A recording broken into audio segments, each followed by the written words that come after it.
Welcome, everyone, to another exciting episode of the Sporting Chance podcast. While you're here, check out the sportingchancepod.com for all the flyest merch and a complete catalog of the episodes. And check out Clover Creek Canine on Facebook for performance canines bred by friend of the show, Sean O'Neill.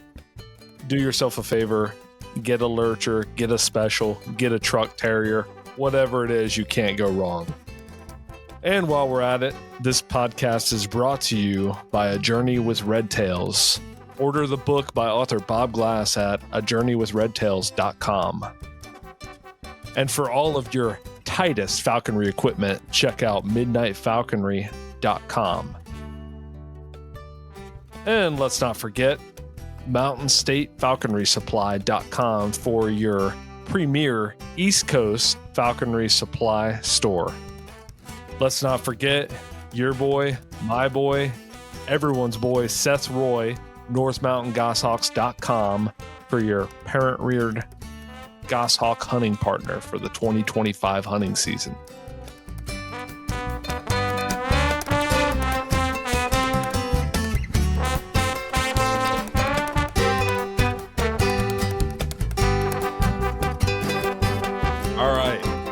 Welcome to the Sporting Chance podcast. I'm Aaron Kincaid. And I'm Casey Everett. Today we are joined by Tom Schneider from the Stuck N The Rut YouTube channel. Thanks for coming on, Tom. Well, thank you for having me. This is exciting. So I appreciate you guys bringing me on. Yeah. For those out there who are not initiated with what you're all about, can you give us kind of a brief rundown? Yeah, absolutely. So the Stuck N The Rut, it just started... Well, the hunting itself. So before even Stuck N The Rut, we were always obsessed with the outdoors. And obviously it even started before we were born. My dad's obsessed with the outdoors. I think the one thing my dad did right is, he sacrificed a lot of, his time that he could have been hunting with us. He's a workaholic, so not to say he was like home all the time, but when he did get time off work, he wasn't focusing on himself doing the killing. He'd focus on us. And, so I was in the shed hunting back in the early 2000s, picking up sheds and stuff before it was really hyped up and, getting really in tune with nature. Obviously living next to nature helps, living, amongst 3 different mountain ranges really helps. And, but, like my childhood pretty much, and my brothers, as well, and sister, was, getting out of high school. And as soon as I got out of high school, and I'm not talking about graduating high school, but just like, let's say, the day ended and I rushed to my pickup and I run to the mountains and I'm archery hunting elk the last couple hours before dark. And then the next day was the same cycle. And so, I was just always antsy to get out of class. And, realistically, our family never even really did sports. So, and it wasn't, I think we could have been fine in sports, but that was our sport, was hunting, so as other people are playing football, baseball, or whatever, my family was in the mountains all the time. And, so yeah, I think that's probably the best way to explain it. But even our work, my dad's a logger and still is to this day. So if we're working or hunting, we were always in the woods. And so, that definitely gave us an edge for sure. Awesome. Very cool. Yeah. So you started out elk hunting, is that, or did you start like most kids with small game? Not to bash whitetail or turkey hunting, but that was kind of what I did as a kid. So I don't have as much of a drive to hunt turkeys and whitetails now, just because they were, I didn't need necessarily, I was hunting them from before I had a driver's license, right? I could hunt them close to the house, whitetails and turkeys. But as soon as I got my driver's license, like I said, till I was about 16 years old. Oh, sorry. Yeah, 16. Then I was able to actually make it to the mountains myself and be able to kill elk, muleys, the bigger game, right? And then of course, and my dad had time off. He would take us out as well. So we're typically like mornings. So like, let's say, the weekends when we were in school, Dad would, we do a full day of archery hunting. You know what I mean? Archery elk hunting. And even before I was even of age to hunt, Dad would still take us out. I mean, I've watched my dad call in and kill elk before I was even of age to hunt. So that was really cool to watch him see the process of bugling an elk, starting a fight, and having an elk come in, you know? So, like I said, we had a lot of background just throughout the years. And then, of course, hunting on, I did a lot of hunting on my dad's logging jobs too, just because what people don't realize is logging jobs create a lot of food for wildlife. And so that was kind of nice as well. So, but yeah, and then when you log, let's say you log a large portion of land, you learn a lot about the land. This is before Google Earth and stuff. And so, my dad just being in the mountains, he would find these hidden wallows and these hidden trail systems that these animals would have. And then, and most loggers were actually, they'd hunt for food and stuff, but they weren't actually driven hunters. But then, my dad's like, well, I've been all over this mountain logging, so I know every inch of this mountain. I've literally put my foot on every single inch of this mountain. So anyways, he'd take us up there and, we would have a lot of action. And so, yeah, no, it was good times. I'd say. Yeah. It sounds like almost like a cheat code, like having your dad, like you're basically watching it, in front of you. Yeah. And you're just learning from, like, as a child, almost like it becomes second nature to you. Yeah. And, when you have, that's the one thing too, right? Because we only live so long. And, to get that knowledge at a young age, my dad already had years of hunting experience with elk and big muley bucks before I was even born. And so he's pretty much what he's done is he's passed it to us. Yeah. And he's passed off the ability to hunt and the adaptation. And I'll say realistically, my brother Travis, and he's even better than anyone in the family with it. He just naturally knows how to adapt to wildlife behavior. It just comes second nature to him. He doesn't even really know how to explain it. But right. But for me, I had to learn it, like I had to learn how to adapt. I had to learn how to do that. But Travis naturally, it was funny. I know I'm jumping all over the place here, but it was funny to watch my brother Travis archery monster bull elk in his teen years. And it was so funny to watch adults get jealous of him. I'm talking guys in their 20s and 30s that were jealous of a teenager archering monster bull elk. It was hilarious. Yeah. And so Travis, my brother, is just really good killer. Like he's always naturally been a killer, but then and as well as my dad, of course, but we all hunting together, learning each other's hunting tactics. Well, shoot, I mean, that you kind of become the dream team. Yeah. When it comes to hunting, right? So yeah. So I mean, it's a YouTube channel, but in reality, it's more of a show. I mean, it's quality stuff. I mean, it's a TV show waiting to happen. Yeah, and we didn't start the YouTube until we got right. I mean, pretty much right after high school. So after my brother and I both got out of high school, and we were still just. I mean, we still have lots of energy to this day, but our drive was still there. But now we had all the. School's not holding us down. So, yeah. We can hunt whenever we want and stuff. And as long as we grew up with the whole mindset of work hard, play hard, and, work hard, save up all that money, and then take off as much time as you possibly can in the fall, because that's how you're going to find success, is putting in your time. Yeah. And so, yeah, no, it's been great. Oh yeah. So I would imagine now listen, I got an older brother and we whitetail hunted together, and there was a little competitiveness between us. But I definitely noticed with myself, just like being introspective, that like I'd watch my brother, like, because he kind of led the charge and I was kind of following him. Mm-hmm. And I mean, he's a better, bow hunter than I am to this day, because he put his heart and soul into it. And he's like I call him a psychopath because he's just so, militant. And when you hunt whitetails and stuff, you kind of have to be. Right. So I would imagine Travis is younger than you, right? He's older. Is he older? Yeah. Okay. So so Travis is the older brother. He's the older brother you look up to, right? And he's a really good example, and hard worker. And so, and obviously a lot of that came from my dad. And so it just kind of bleeds on to the rest of the family, right? Bleeds on to me. I'm the second oldest, and my sister, and then my little brother's Trevor. So it's 4 T's. So it's maybe Trevor. Yeah, that's I was thinking of Trevor. Trevor's younger, but he's, I have to stop calling him my little brother, because he's not so little. He's actually a big stout dude, and so so he's my younger brother, but he's tough. He's a tough guy. We all are. I mean, I'd say in our own way. Yeah, and you guys, like, you kind of, from like just the vibe I get is that you are kind of like the main part of like the whole channel and the whole image, and you had the podcast and you kind of started the podcast, right? You guys still do the podcast? I didn't see. We need to.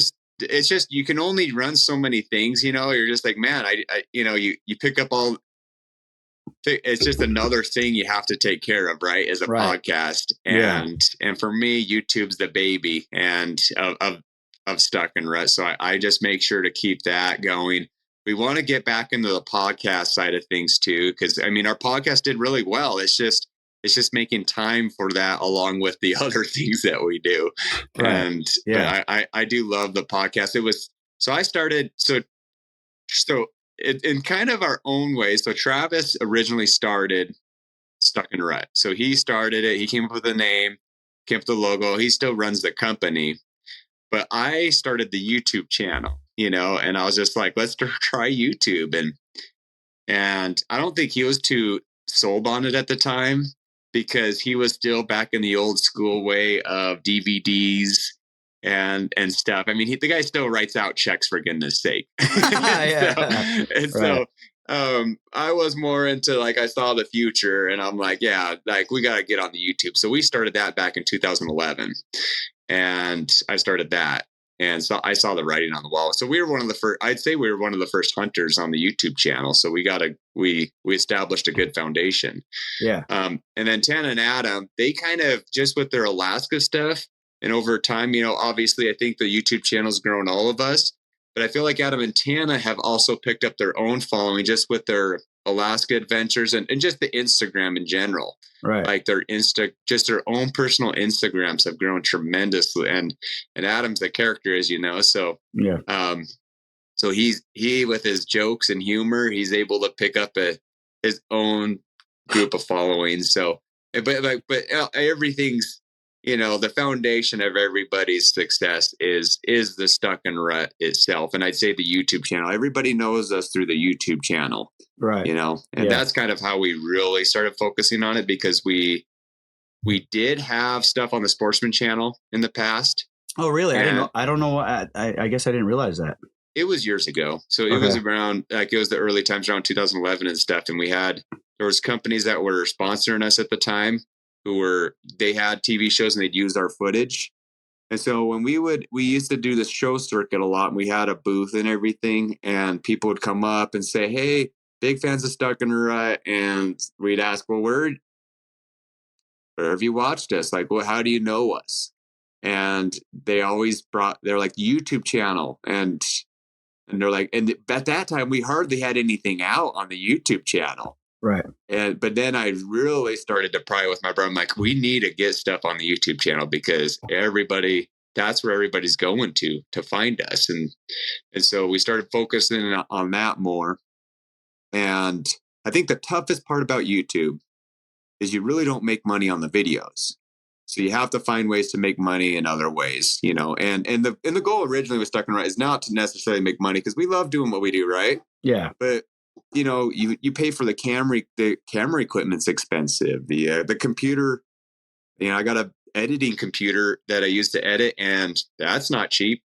All the gear for editing, none of that's cheap. So that being said, we need some form of, I don't want to use the word payment, but just something to supplement our expenses when we hunt and film our videos. Because realistically, we just love doing it, and we want to be real, So I think that's one thing we've been able to really succeed in, is show people, hey, we're real hunters. We're not just sitting there putting on a show. Like everything you see is real and authentic. So yeah, that's what go ahead, Aaron. Sorry. Go ahead. I was just going to ask, if people want to support you, how do they do it? And so one of the things I've done recently, well, and I'd say recently as in the past 3 years, I've done master classes, so online courses. And I did a mule deer one and a wolf one. And, it's done so well. And now it's starting to, I finally found a company to actually help me out to where I'm actually going to create more. So I'm going to do a spring bear one. We're going to do an elk one with Stuck N The Rut too. And it, like I said, they've been really successful, and that's been able to supplement myself. Adam, and everybody has their own form of, how they're making money in the industry in their own way. Adam and Tana, Tana started fitness training, online fitness training, and it wasn't actually even supposed to be. At the time, she was just helping the family make some extra money. She was a stay-at-home mom at the time, right? Yeah. But her business exploded, and to the point where she told Adam, she's like, "You really don't even have to do a whole lot, for work, because I'm making enough to provide for the family." And then she started doing retreats for women, so hunting retreats where she trains women huntresses, or however you want to call it. And that's been, she has impressed me, and that has just exploded in its own way. But besides that, though, between ourselves, like myself, Travis, and Trevor, we all have our own day. We still have our day jobs, and hunting that was my next question. Yeah.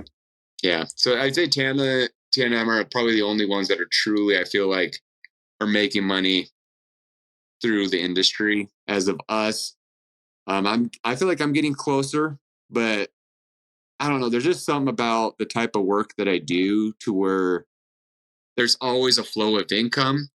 The hunting world, it's like you can make a little bit here and there, but then there's just an empty spot, and so it's always I don't want to say volatile, but yeah, that's a good term to use. It's always volatile, where you're just like, some months you make money, some months you don't. You just never know, and your next paycheck's going to come. So, it's always nice to know that I'm guaranteed to get a paycheck when I go out and work in the woods. I guess you could say. So now I feel the need to just kind of set this up for the audience, just because I know what's going on. Aaron, I introduced you guys to Aaron because I'm like, we got to get these guys on the show. And so basically it's 3 brothers and a sister. Okay. Mm-hmm. Just like my household. I got 3 brothers and a sister. Oh, cool. Yeah. So you guys all hunt, and your sister hunts, and your sister strategically went and married this big giant guy named Adam, right? Yep. And Adam is a pilot. And they, from what I gather through like following everybody for, throughout the years, they kind of sold everything, moved to Alaska, and bought a Super Cub. And he was kind of doing like flights and working for a company to make money. And then since they're Alaska residents, they can bring you guys up to hunt. Correct. And so like it's the whole family and your brother-in-law, whose family, involved in Stuck in the Rut. And basically it's like each episode, I call them episodes. It's not like it's like legit. It's like, you don't know what you're going to get. It's like one hunt will be like Adam dropping your sister off like by herself with like someone else, and then like just kills like a monster grizzly bear. And then he just comes back and picks it's like, and then the next is you calling in 3 wolves in this thick, gnarly cover. It's an awesome YouTube channel. It's like you got elk, you got mule deer, you got black bears, you got wolves, you got grizzlies, you got moose. It's just, and like it's not like I watched Hunting Outdoor Channel, all that stuff my whole life, and like the stuff that you guys are doing like blows these like fake. I'm not bashing the industry, but like you were saying, you guys are like real. It's fun. It's authentic. It's like some of it's like you have to script it a little bit, but it's really just you guys doing what you normally do if the camera was there or not. Yeah. And then it's turned into a video and put on YouTube. It's like it's one of my favorite, outdoor hunting, shows, channels you could possibly watch. So give them a follow and check them out. But I just wanted to clarify that because we're talking about this guy, this person. I just want the audience. That's a good. You did really well there. And then prior to Adam and Tana moving to Alaska, Travis and I we were making trips to Alaska to hunt. And we had if we needed to fly somewhere, we'd have to pay for like a flying service, but we still were limited on the species we can hunt, because you can hunt as a non-resident without an outfitter.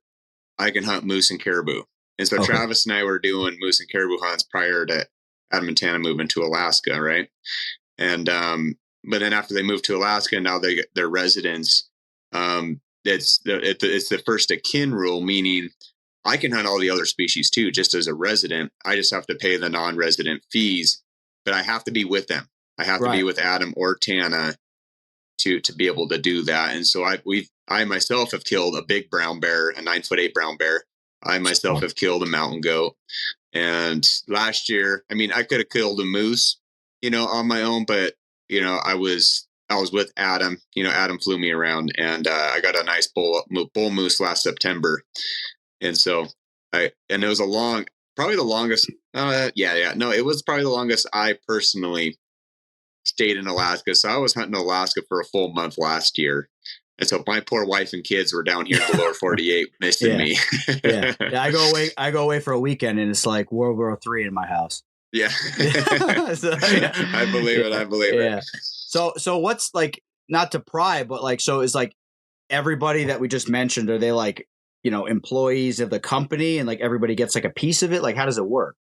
So, I mean, we're trying to actually figure out the logistics right now as we speak. But honestly, with Travis is like my brother, and I'll talk nothing but good things about all my family. So Travis is like, you guys, if you find a way to make money with it, do it, And so the way we Travis is the owner, right? Right. But like, let's say if Adam, Tana are doing something that's completely separate from the YouTube channel, then they get whatever, Right. And it's under her business, and then under the Bristol Bay. And then for me, same thing. Like if I do a project with a company, no one else was involved. Well, then but then there's the companies, let's say there's a company that's like, well, they say, like, let's say a company's like, well, we want to be on your guys' YouTube channel, and we need this many posts each year, and so on and so forth. And so that's something we would split amongst the entire family. Okay. Right. Yeah. And then also, and we're finally getting to the point too, where I'm actually getting supplemented for my editing. So, cause I'm actually the editor of our YouTube channel, and I've been doing it as a service for ages. And so finally it's getting to the point where like, we need to, any money we scrounge that we make from the hunting world I need it just enough to get by, because I need to pay the bills. Right. Yeah. So, because editing takes a long time. So it does. But no, we have a really good dynamic, but there's always growing pains, like I said, and it's awesome that we're growing really fast. But there's always those growing pains where we're like, whoa, what do we do now? Oh, now we got this. Now what? And got it. But it's awesome that we just work so well as a family to where we can have these conversations, and we seem to get along well. That's good. Yeah. Listen, I got, like I said, I have the exact same dynamic. 3 brothers and a sister, and if we started a business together, me and my older brother would be butting heads, and then everybody else would be like, just kind of like, all right, what are we doing next? That's the way it would be. We'd be throwing each other through drywall like we used to when we were young. Oh yeah. And and you still have those. We still have, like I still have our little brother, big brother fights. Yeah. Those still, but but they're not like anything severe. It's usually just like, oh, you forgot the headlamp. What are you thinking? You idiot. Yeah. It's stuff like that. You know what I mean? So that's great. I get along better with you than I do my brothers. Okay, we just lost Tom. Tom has just disappeared to the shadow realm. His screen went blank. There you are. No, that's a perfect little interruption to switch over, because on our show, we're falconers, right? I hunt big game. Aaron is now a big game hunter. We went out to West Virginia this year, and we hunted black bears over dogs, which was it's just life changing. I mean, it's just such an incredible thing watching them hounds work. And we hunt small game with our birds of prey, and we use dachshunds primarily to flush the rabbits out of holes and brush piles and thick covers for our birds to catch. And it sounds like it wouldn't be efficient, but it's pretty efficient. I caught, and we were at the reason why we couldn't have you on earlier is we were at the New Jersey falconry meet, which is a pretty big thing. We had a few hundred people there, and Aaron didn't have a bird. Oh, dude, my face is so fucking swollen, bro. Holy shit, bro! I look like I just got a hibernation, dude. Jeez. Yeah. No, I'm just commenting on my face. It's like I can't even look at myself. Jesus, God, bro. So I'm Aaron's laughing because I'm a self-conscious individual, Tom. I have some sort of a complex, dude, where I just like. Oh, I do too. Thank goodness I can't see my face. Well, see, I'm trying to grow out my hair, but I cover it. Hey, Tom. At least you got hair, brother. Yeah. Hey, you're like my brother. Just don't do the old comb over. Don't ever fall in that trap. Tom, you grow it out. It's gone. Swap it over. No, it's gone, dude. That's better. Dude, my older brother looks exactly like you. He's got red hair and everything, and he's got that widow's peak, dude. And that hair is like flipped over, all nice, and like I'm like, dude, and I'm bald. My younger brother's half bald. It's like ridiculous. Oh man. No, you should be proud of what you have, man. You got more than me. Hey, thanks. So. What were we talking about? Oh, so I'm just giving you. Go ahead, Aaron. Go ahead. I'm just freaking. Tom, me and Casey are a couple of losers, and we only dream of hunting big game like you guys do up there, but we're kind of into the unorthodox. Not really. Casey's a deer hunter. Bear hunter. I'm a bear hunter now too. Yeah. But we're into like the predators. We're into predator hunting. We're into the oddball weird stuff, that your traditional hunter doesn't do. Trapping. Yeah. Yeah. Do you do any trapping? I got traps out right now, and this guy does everything. I got some wolf traps, but I'm not. I'll be honest. I'm more of a hunter than a trapper. I think the reason why that is so. I don't know if you guys have any rules like this. So in Idaho, you have to check your wolf traps every 72 hours. Oh, that's and in Montana, it's every 48 hours. And when you have to go off the beaten path a little bit, it can take all day to check a trap, right? And so you end up kind of married to the trap line. But where I got my traps, it's kind of like in a spot where wolves cross. The wolves are a little more wised up, but hey, it's easy to check. And so it's like, okay, I'll set traps there. But more or less, what I like about hunting wolves, although I would say trapping is probably the better route and actually knocking down numbers. But it's just like, for wolf hunting, I can actually take a week off and figure out the wolves and do that sort of thing, right? Like rather than waiting for them to come to me, I go to them. Right. That's an absolutely perfect transition because that's what we want to talk about right now. We want to talk about. I'm curious about trapping wolves and hunting wolves. So how do you trap? You doing dirt sets? Yeah, I got a couple right now, and me and Travis both are sharing a trap line right now as we speak. And so we have a couple dirt hole sets and we have a couple P posts. And this is a spot that wolves haven't come through in a while, so we've kind of ignored it.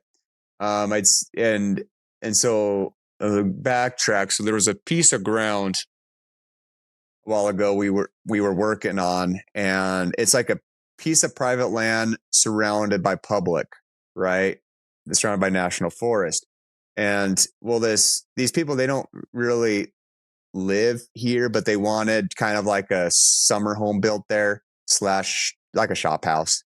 And so we were building in it for them, right? And they were themselves, they're like, kill every predator you have, So like if there's predators cross through our property, you have full permission to hunt our property, trap, whatever you got to do. And, all the public land around there is ground I've hunted for years, right? So if there is predators, I also want them gone, right? Because I want to manage our whitetails, our muleys, our elk, our moose, everything that lives in that area. And there was a wolf pack crossing through that area quite a bit.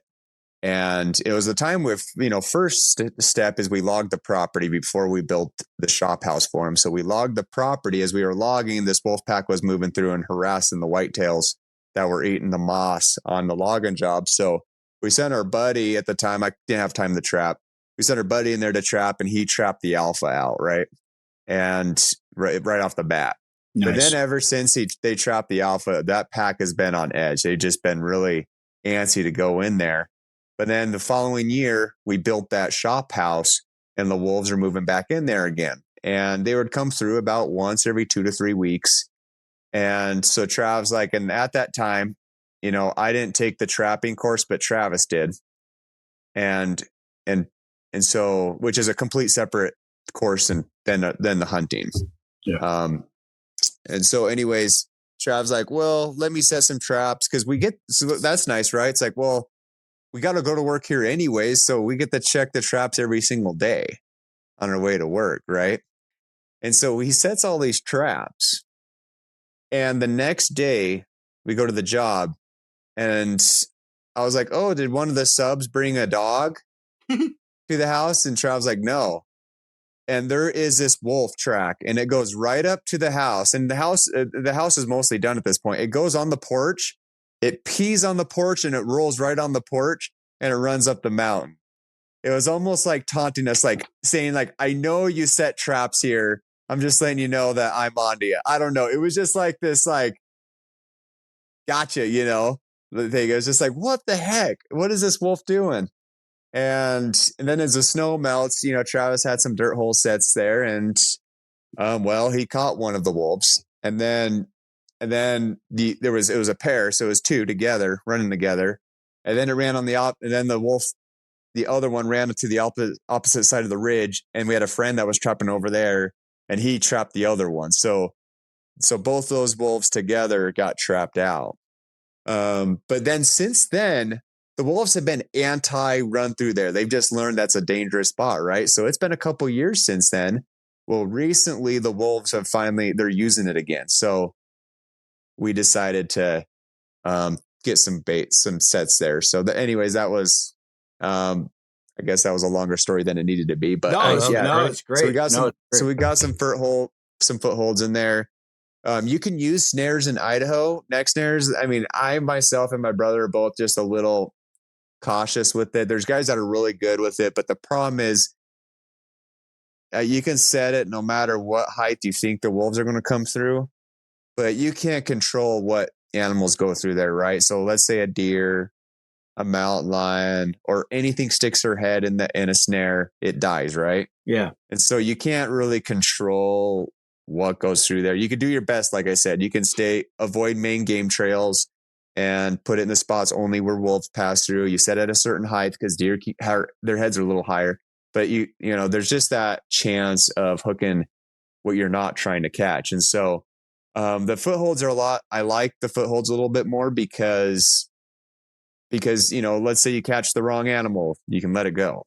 Yeah. And the downside to it, especially this time of the year, those traps freeze down, wolf steps on top of the trap, and you don't catch your wolf. Yeah. That's the downside of it. But the dirt hole sets seem to be, I like them better than the P post. It seems that, we've caught more with that. So how does the P post work? You put like a leg hold trap on the post, and then when they go to pee on it, it's like snap. Like yeah, pretty much. So it's on the ground. It's on the ground, not necessarily on the tree. Okay, got it. So it's buried in the ground. It's a stupid joke. Yeah, that was a great joke. That was great. No, so the whole snare thing and the footholds, it's just like it's. So in New Jersey, number one, you have to check your traps every 24 hours. Same in New York. Oh my gosh! In New Jersey, you can't use foothold traps.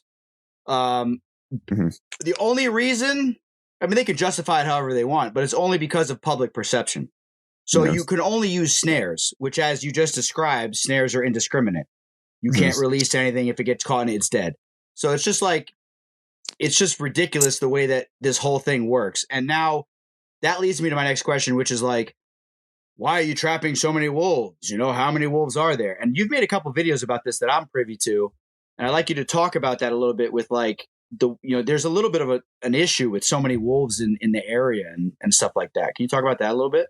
Yeah. So then, and this kind of goes back to our childhood in a way. So, we kind of grew up in a place, do you ever, I'm sure you've all heard the phrase, oh, I wish it was the way it used to be. Right. Yeah. And you don't know how good you have it until it's gone. And that's kind of where we were at, like where we had some of the most incredible hunting.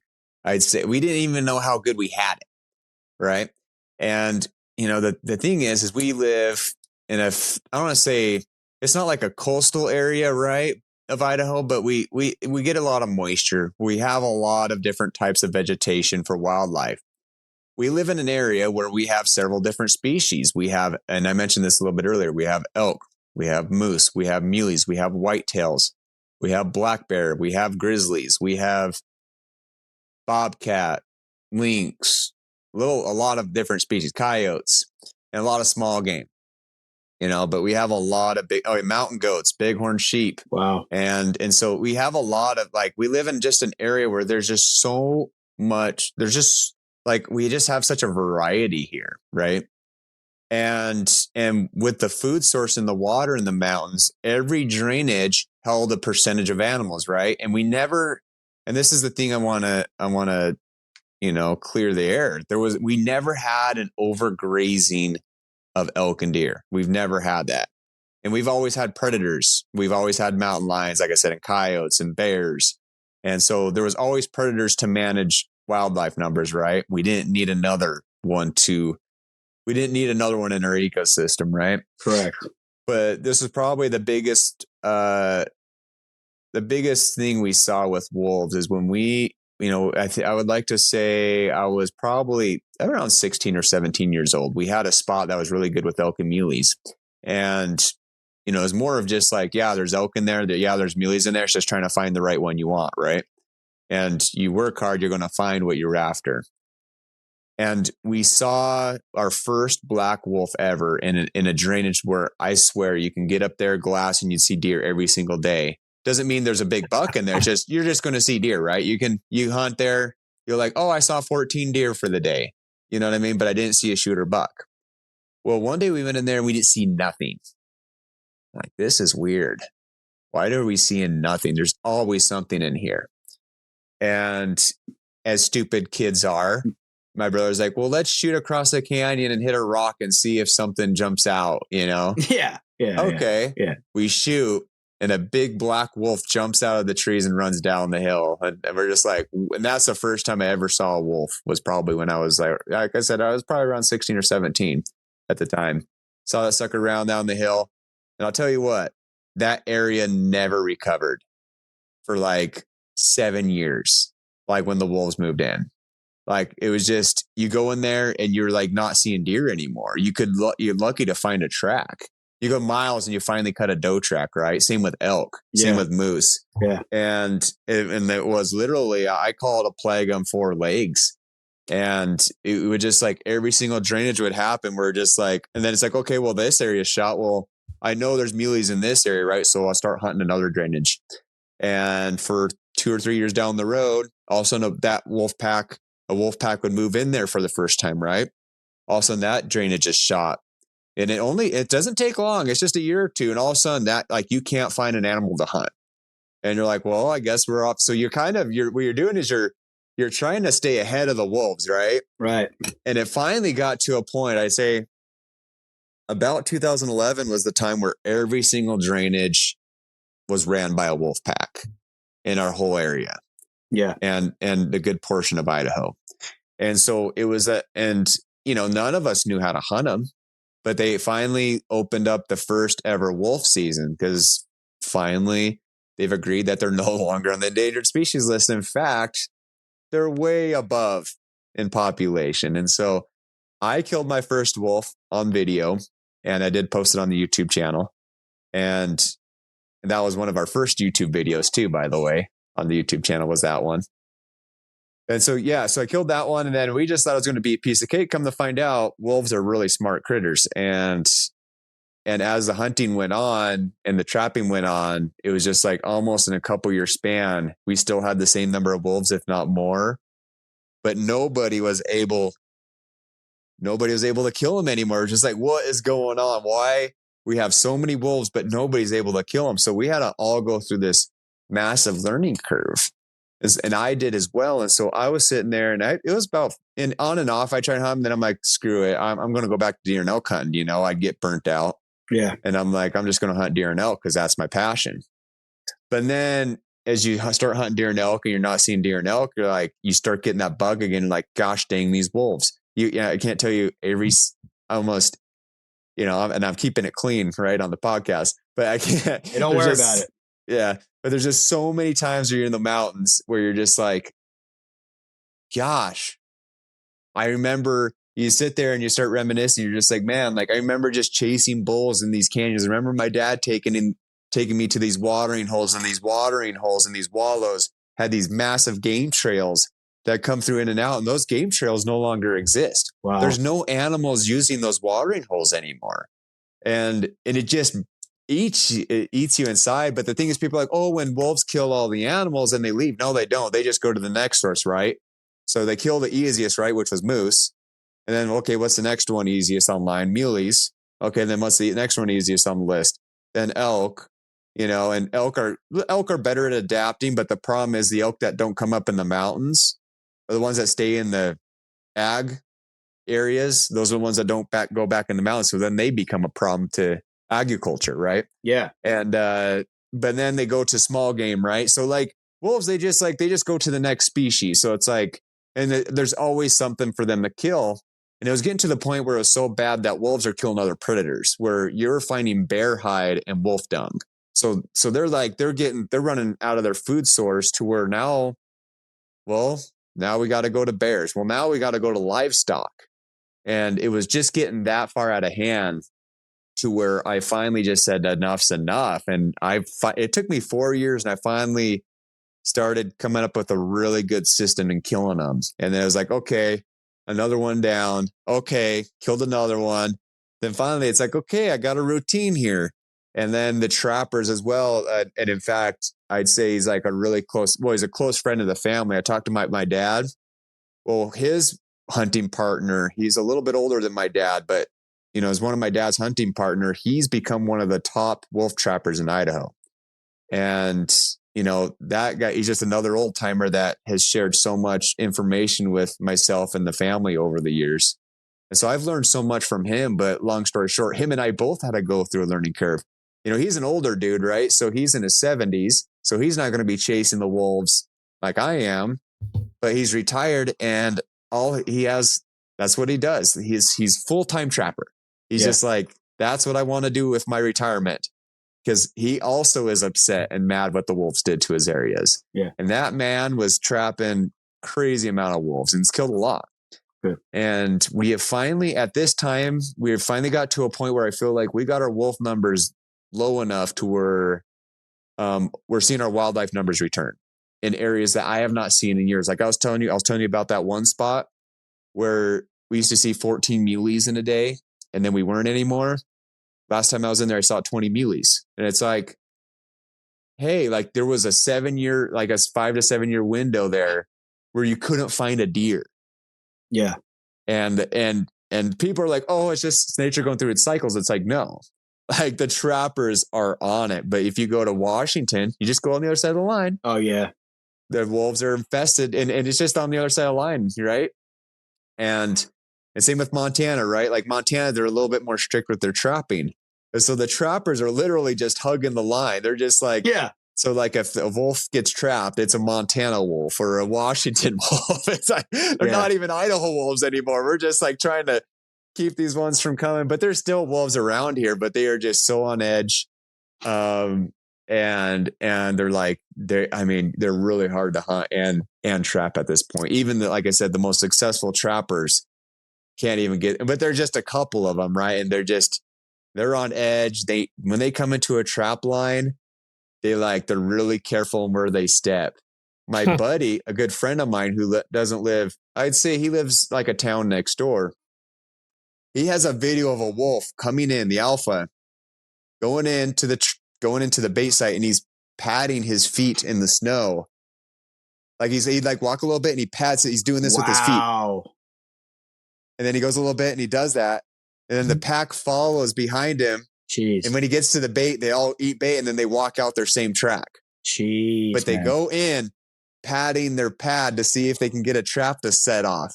Jeez, man, that's now were they introduced or did they move in there naturally? So they like to say they moved in naturally, but they were introduced. And you know, some of Idaho, like, so there's hubs, right? So where they've been introduced. So like I'll use the Frank Church, for example. That's a hub. You know, our part of Idaho, that's kind of more, it came from Montana. So like there was areas where they released them in Montana and they moved to our side of Idaho. And so they like to say they came in naturally. They didn't. And sometimes, and again, I'm not because I know a lot of fish and game officers and they're good guys, right?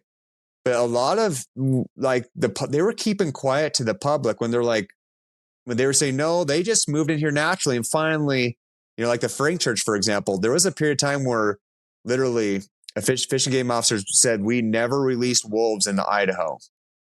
Like they all came from either the Yellowstone wolves or they would try to blame other states. And then it wasn't until later that they admitted that they brought in wolves into the Frank Church.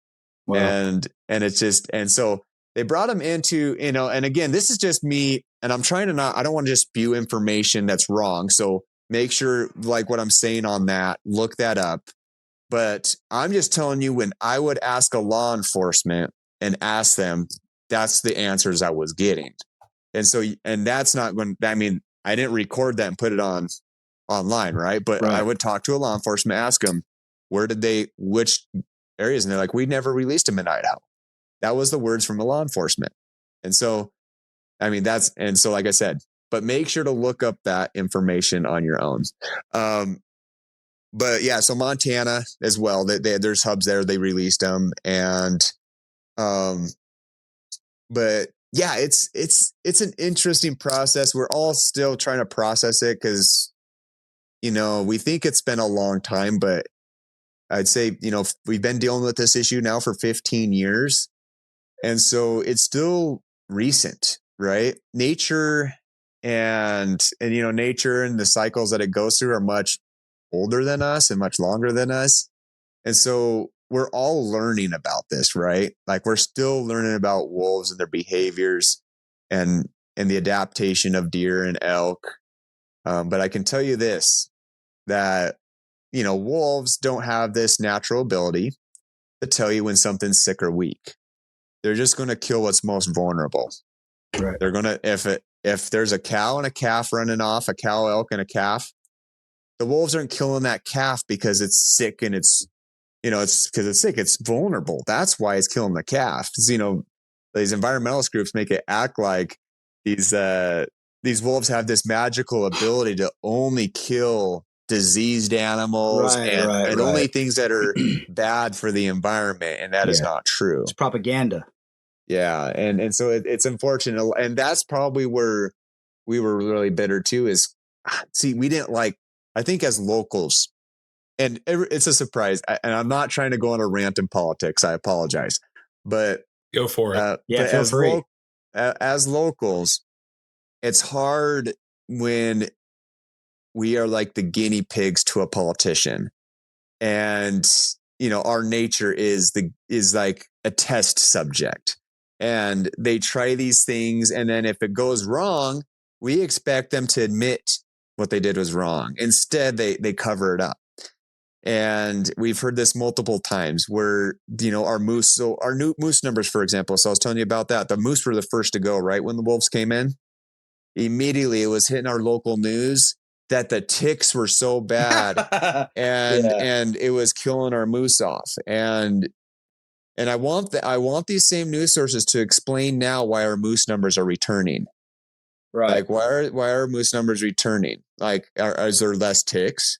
Yeah. Is that what's going on? They won't though. And so if you actually look statistically, if you look at the harvest statistics of moose and wolves from the time, like, you know, for now, for example, we have less wolves being killed now than before because we don't have as many.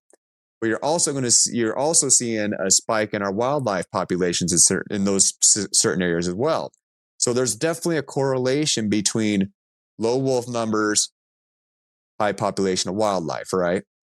And so what I'm always saying is give credit where credit's due, because anytime these environmental groups find a good number of elk, they're like, see, the wolves aren't doing anything wrong. And it's like, well, did you know that a trapper went in there and trapped that wolf pack? That's why the elk numbers are doing well. Make sure to give credit where credit's due. Yeah. Right. Yeah. But but we've been fed this, it's the same thing. So we had a local herd of caribou that ended up becoming extinct. Same thing. They blamed it on climate change. They blamed it on logging in an area that hasn't been logged for over 40 years. And they blamed it. They put the blame on anything but the real problem. And it hurts locals because we personally witness it. We watch it happen. And we feel vulnerable. We don't feel like we have a voice, and it's nice. I mean, that's the one thing that's good with our platform is we do have a voice. Yeah. To share. We do like, and when I mention like these environmentalist groups, I don't want people to mistake it with wildlife biologists, because I've had really good conversations with wildlife biologists. In fact, a lot of them went on our side, and they're like, yeah, like these wolves need managed. You have too many, and they're wiping out elk numbers. And so they have a lot of the say in the hunting seasons and the trapping seasons that we have. But also what people need to realize too is, like, for example, the most recent ruling was more of a federal level that shortened our trapping season because there's the chance you can catch a grizzly bear. Although there's never been a recorded instance where a grizzly bear's been trapped, because it's the possibility of being trapped. Is how we had her. Yeah. So you're getting the hit there where it's like, okay, so there's not an actual instance of it happening, but because there's a chance that a lightning bolt can hit me in this spot, you know what I mean? Like, it's just like the odds of it are not there. And, it's just hard to work. It's just hard to work with the, with politics and stuff like that. But so what's really helped us though is there's been it's called the Foundation for Wildlife Management.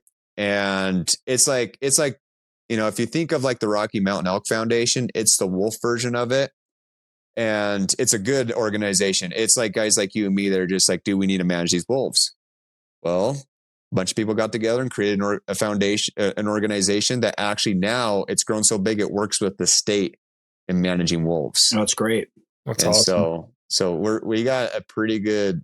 I think it's really good. And yeah, no, sorry for that rant. That was a long one. No, it was good. That was great. Tom, I got a question for you. Yeah. It'll turn into a few questions.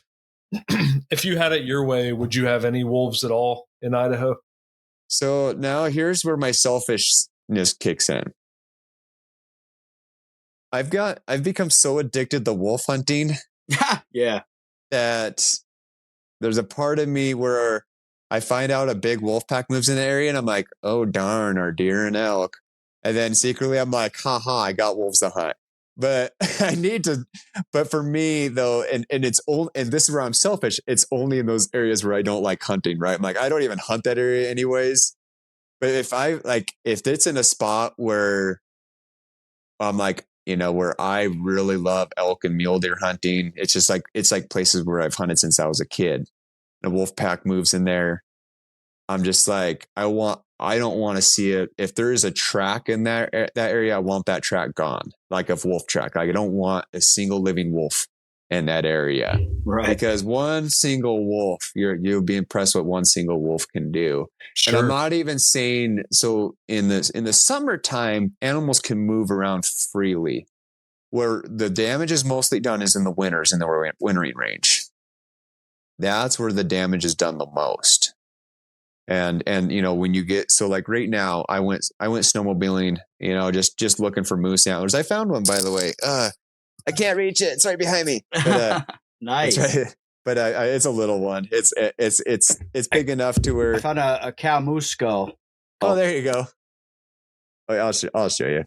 So it's just big enough to to make my spaghetti. Ugh.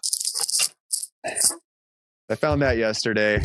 Oh, it's cool. I'd love Stirring to find spaghetti. That's for funny. stirring spaghetti and stuff, you know, or what have you. But what was I saying? Oh, so the snow. Yeah. So the snow, it's it gets a certain depth, right, to where it's hard for animals to move. Well, they can survive as long as nothing's harassing them. A moose can live all winter long in belly deep snow, and it just moves brush patch to brush patch, eating. Same with deer and elk. And you'll be surprised with muleys. They're the most stubborn animals you'll ever meet. They like to stay high. And, the thing is with the wolves is when they come into place, the wolves float on top of the snow like snowshoes. They're light. That's another thing. So there's a lot of false information out given out about wolves. And one of those is like how heavy they are. They're actually not that heavy. They're huge. You see them stand next to a black bear, even a grizzly. Wolves are like, holy smokes, that's a big dog, right? They actually don't weigh that much. It's just they're so light and they're just nothing but skin and bones.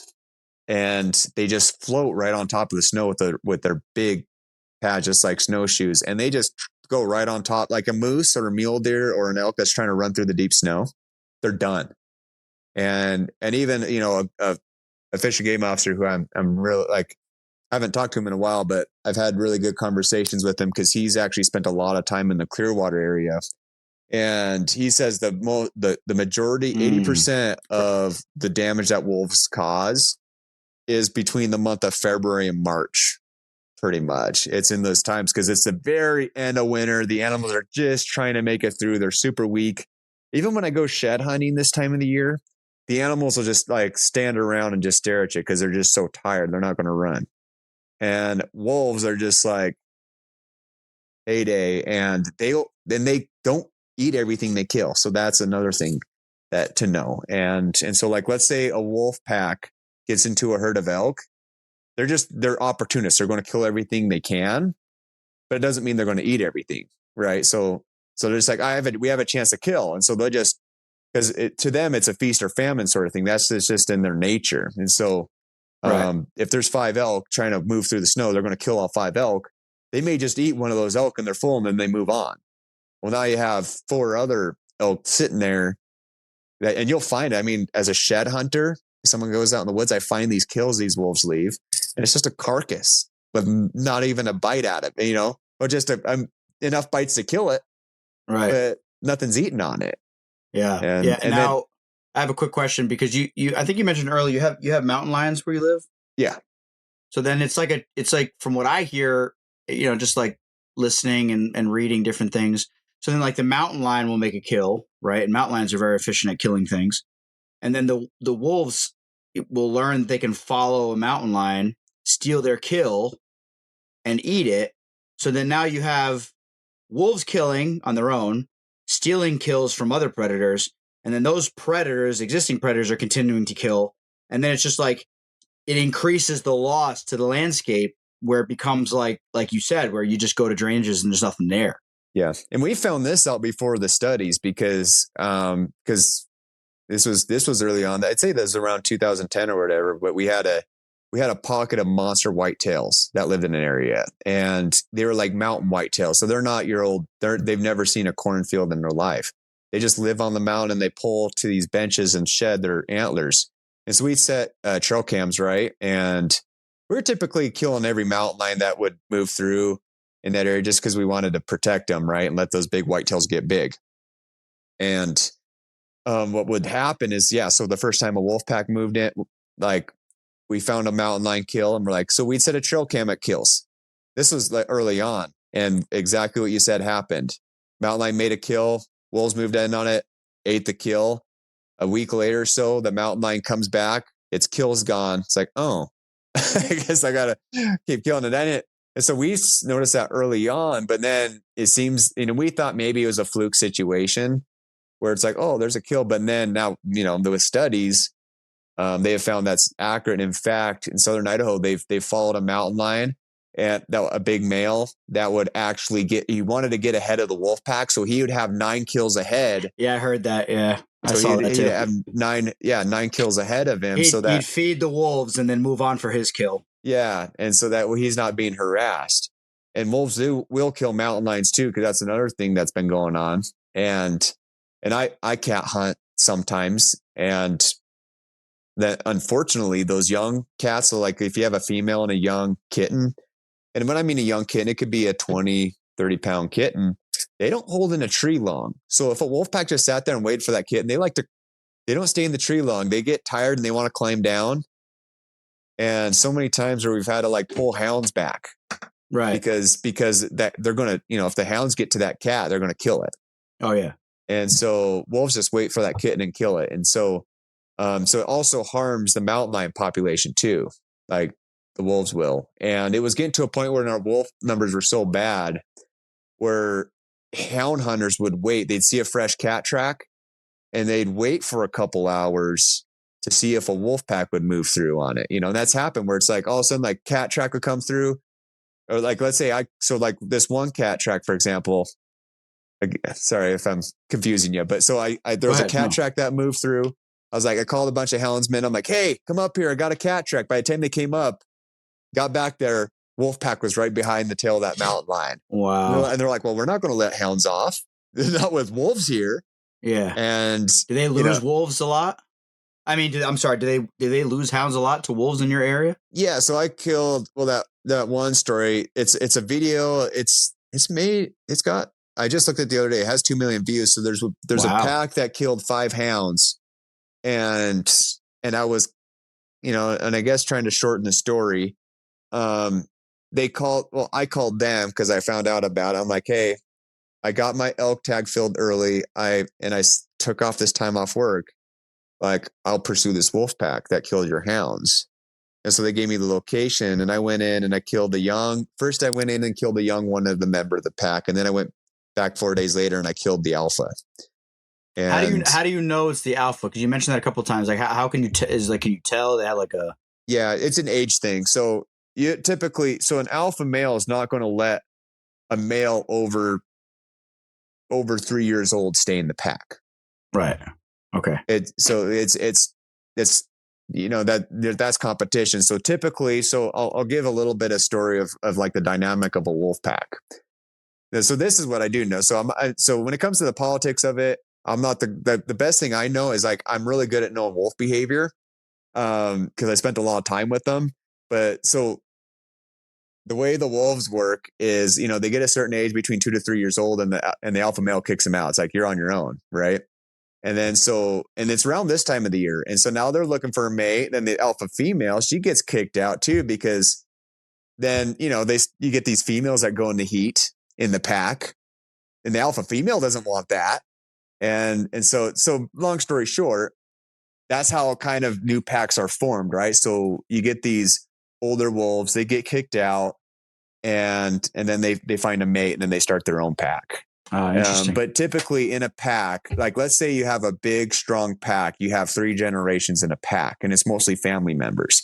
They will sometimes like let's say there's a strange wolf that moves in, they'll sometimes adopt like a young wolf into the pack, but typically the old ones, they're not allowed to be part of the pack. They're on their own. Interesting. And so they got to start their own. And so, and I just tell people, don't overthink it because everybody's like in the alpha, beta, and all going down the list. And there's all these organizations. I mean, don't think of it too hard. It's just more of a family. So it's like 3 generation of pups is what typically makes up of a pack. Interesting. Okay. That's good information.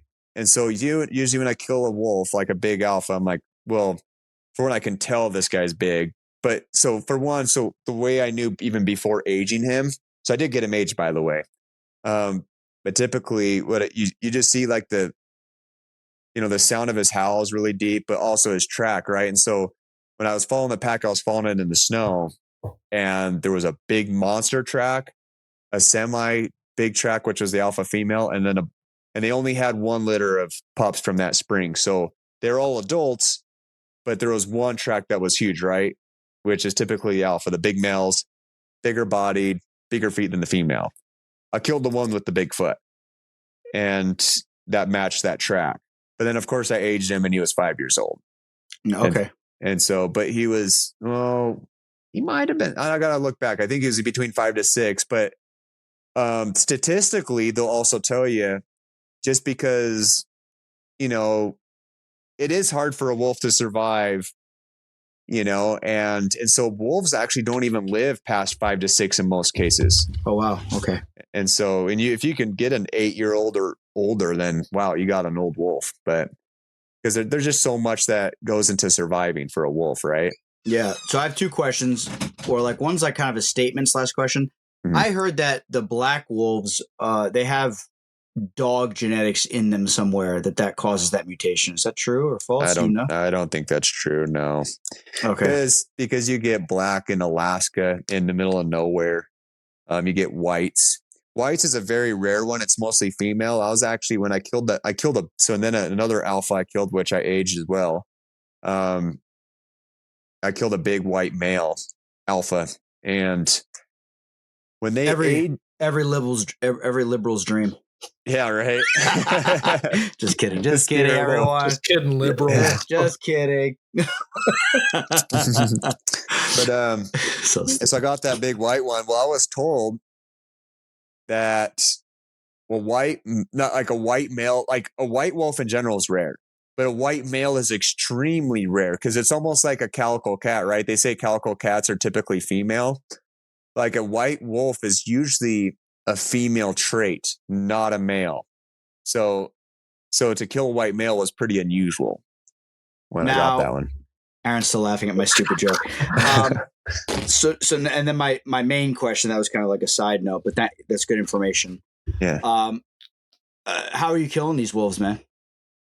It's a you combination. Don't just walk out in the woods and just start, I'm going to kill a wolf today. I would imagine it's a pretty difficult thing to do. Well, I did that in 2011. It seemed to work like a charm when they were dumb, and there was a lot of them. No hunting pressure. You could road hunt wolves back then.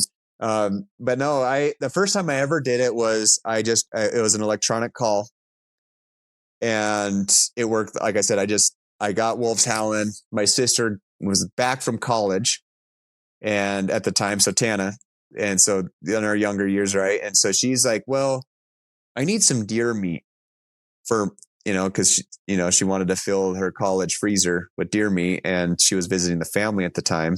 This is before she met Adam. I mean, all the siblings, like we were still single and, free. Just kidding. Right. But right. The good old days. Right? And so anyways, I was trying to get Tana a whitetail, help her out, and a wolf pack was howling. And this was the first year ever of a wolf season in Idaho. Nobody knew what they were doing. I'm telling you right now. There was like, you hardly heard of anybody killing wolves that year, but it's just like, but people are seeing wolves, they're howling. Wolves don't stand around for a shot. It's not like a deer stands broadside and you get a perfect shot, right? Like wolves, they don't stand around. So it's hard to shoot wolves even when they were dumb.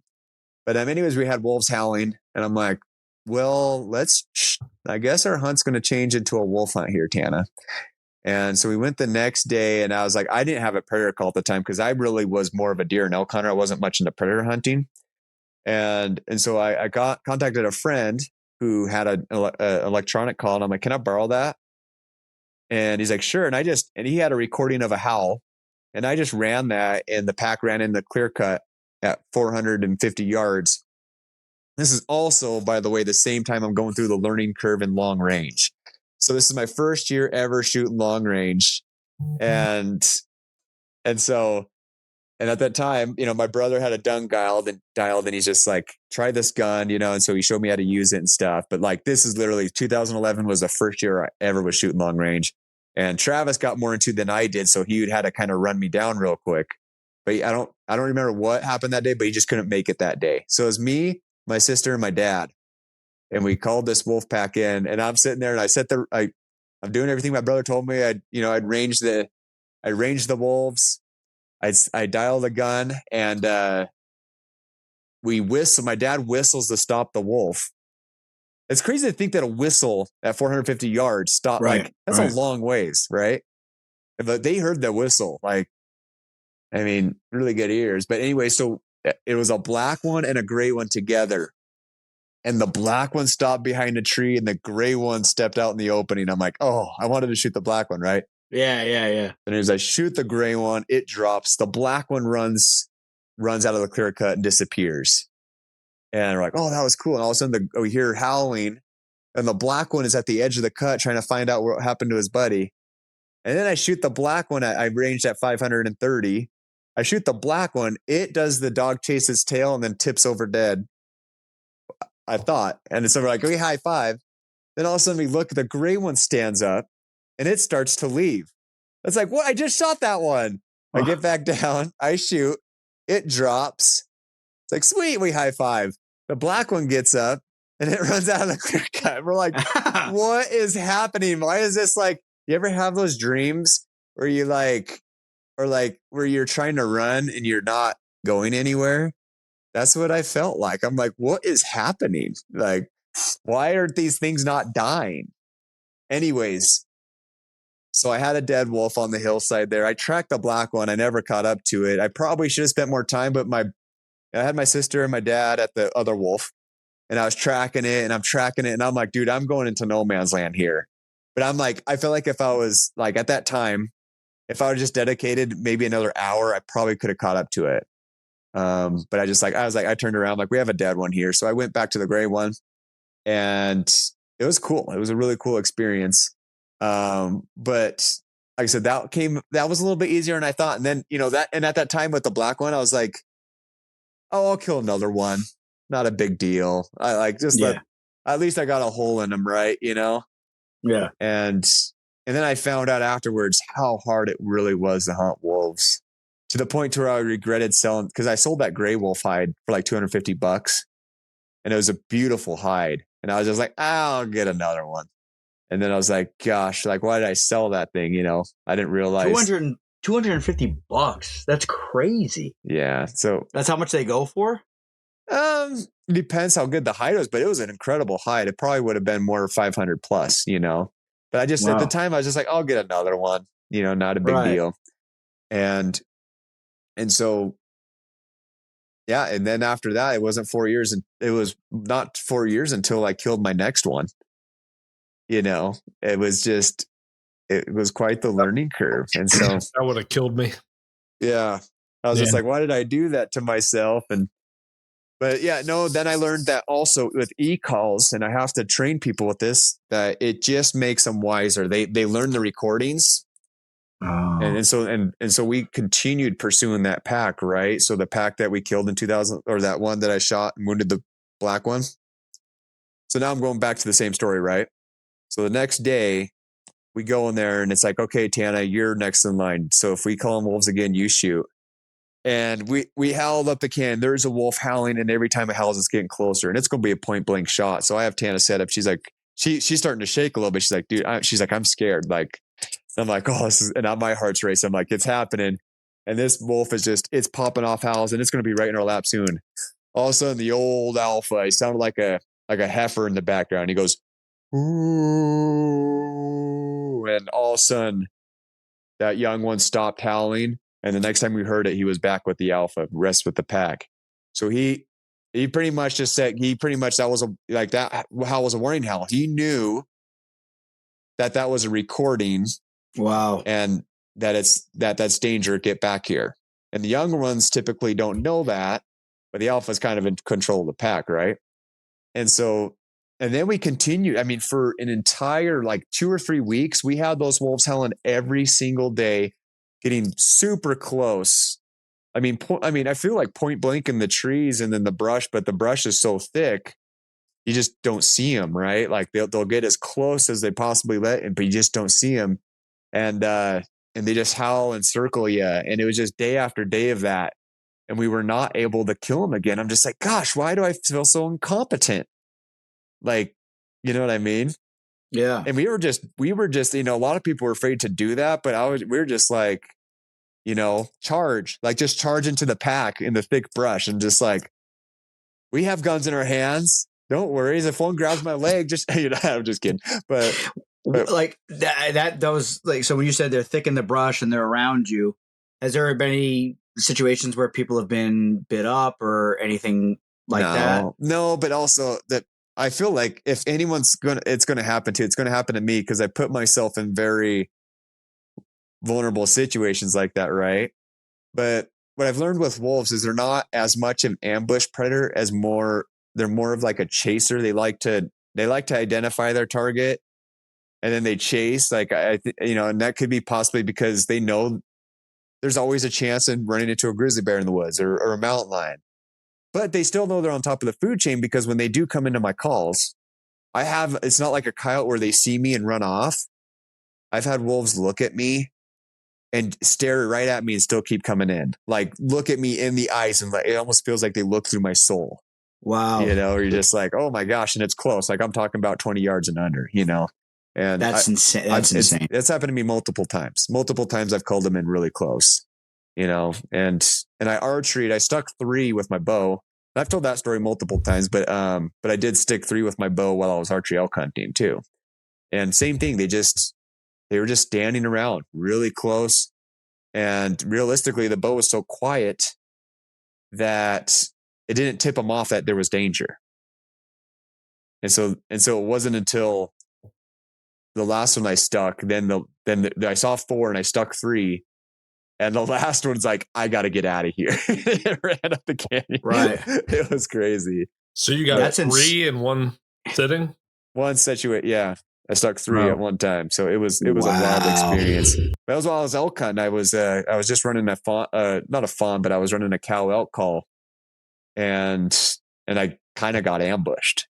So, but not to the point to where I was in danger. Right.